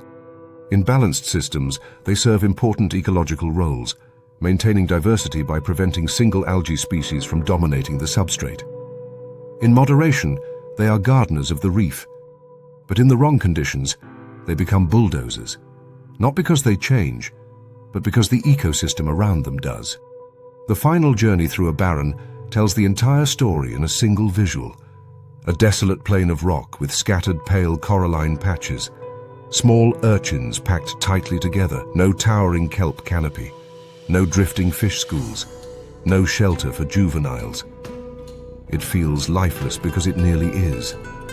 And it became this way not through catastrophe, not through sudden disaster, but through the gradual erosion of predator presence. Predators, the enforcers of the ocean, are not decorations. They are necessity. They are the architects of stability, the silent editors of ecological possibility. Remove them, and even the quietest herbivore can reshape the world into something unrecognizable. When sea otters vanish, when big fish are overfished, when lobsters are trapped out of existence, when sharks decline, the consequences do not fall upon those predators alone. They fall upon entire habitats, entire food webs, and entire coastlines. Sea urchins remind us what happens when enforcement fails. They are the cost of imbalance made visible, slow, persistent, and absolute. And in the end, as the camera drifts across yet another barren expanse, the message becomes unmistakable. Without enforcers, there is no balance. Without balance, there is no ecosystem. Predators are not optional. They are the firewall between abundance and collapse.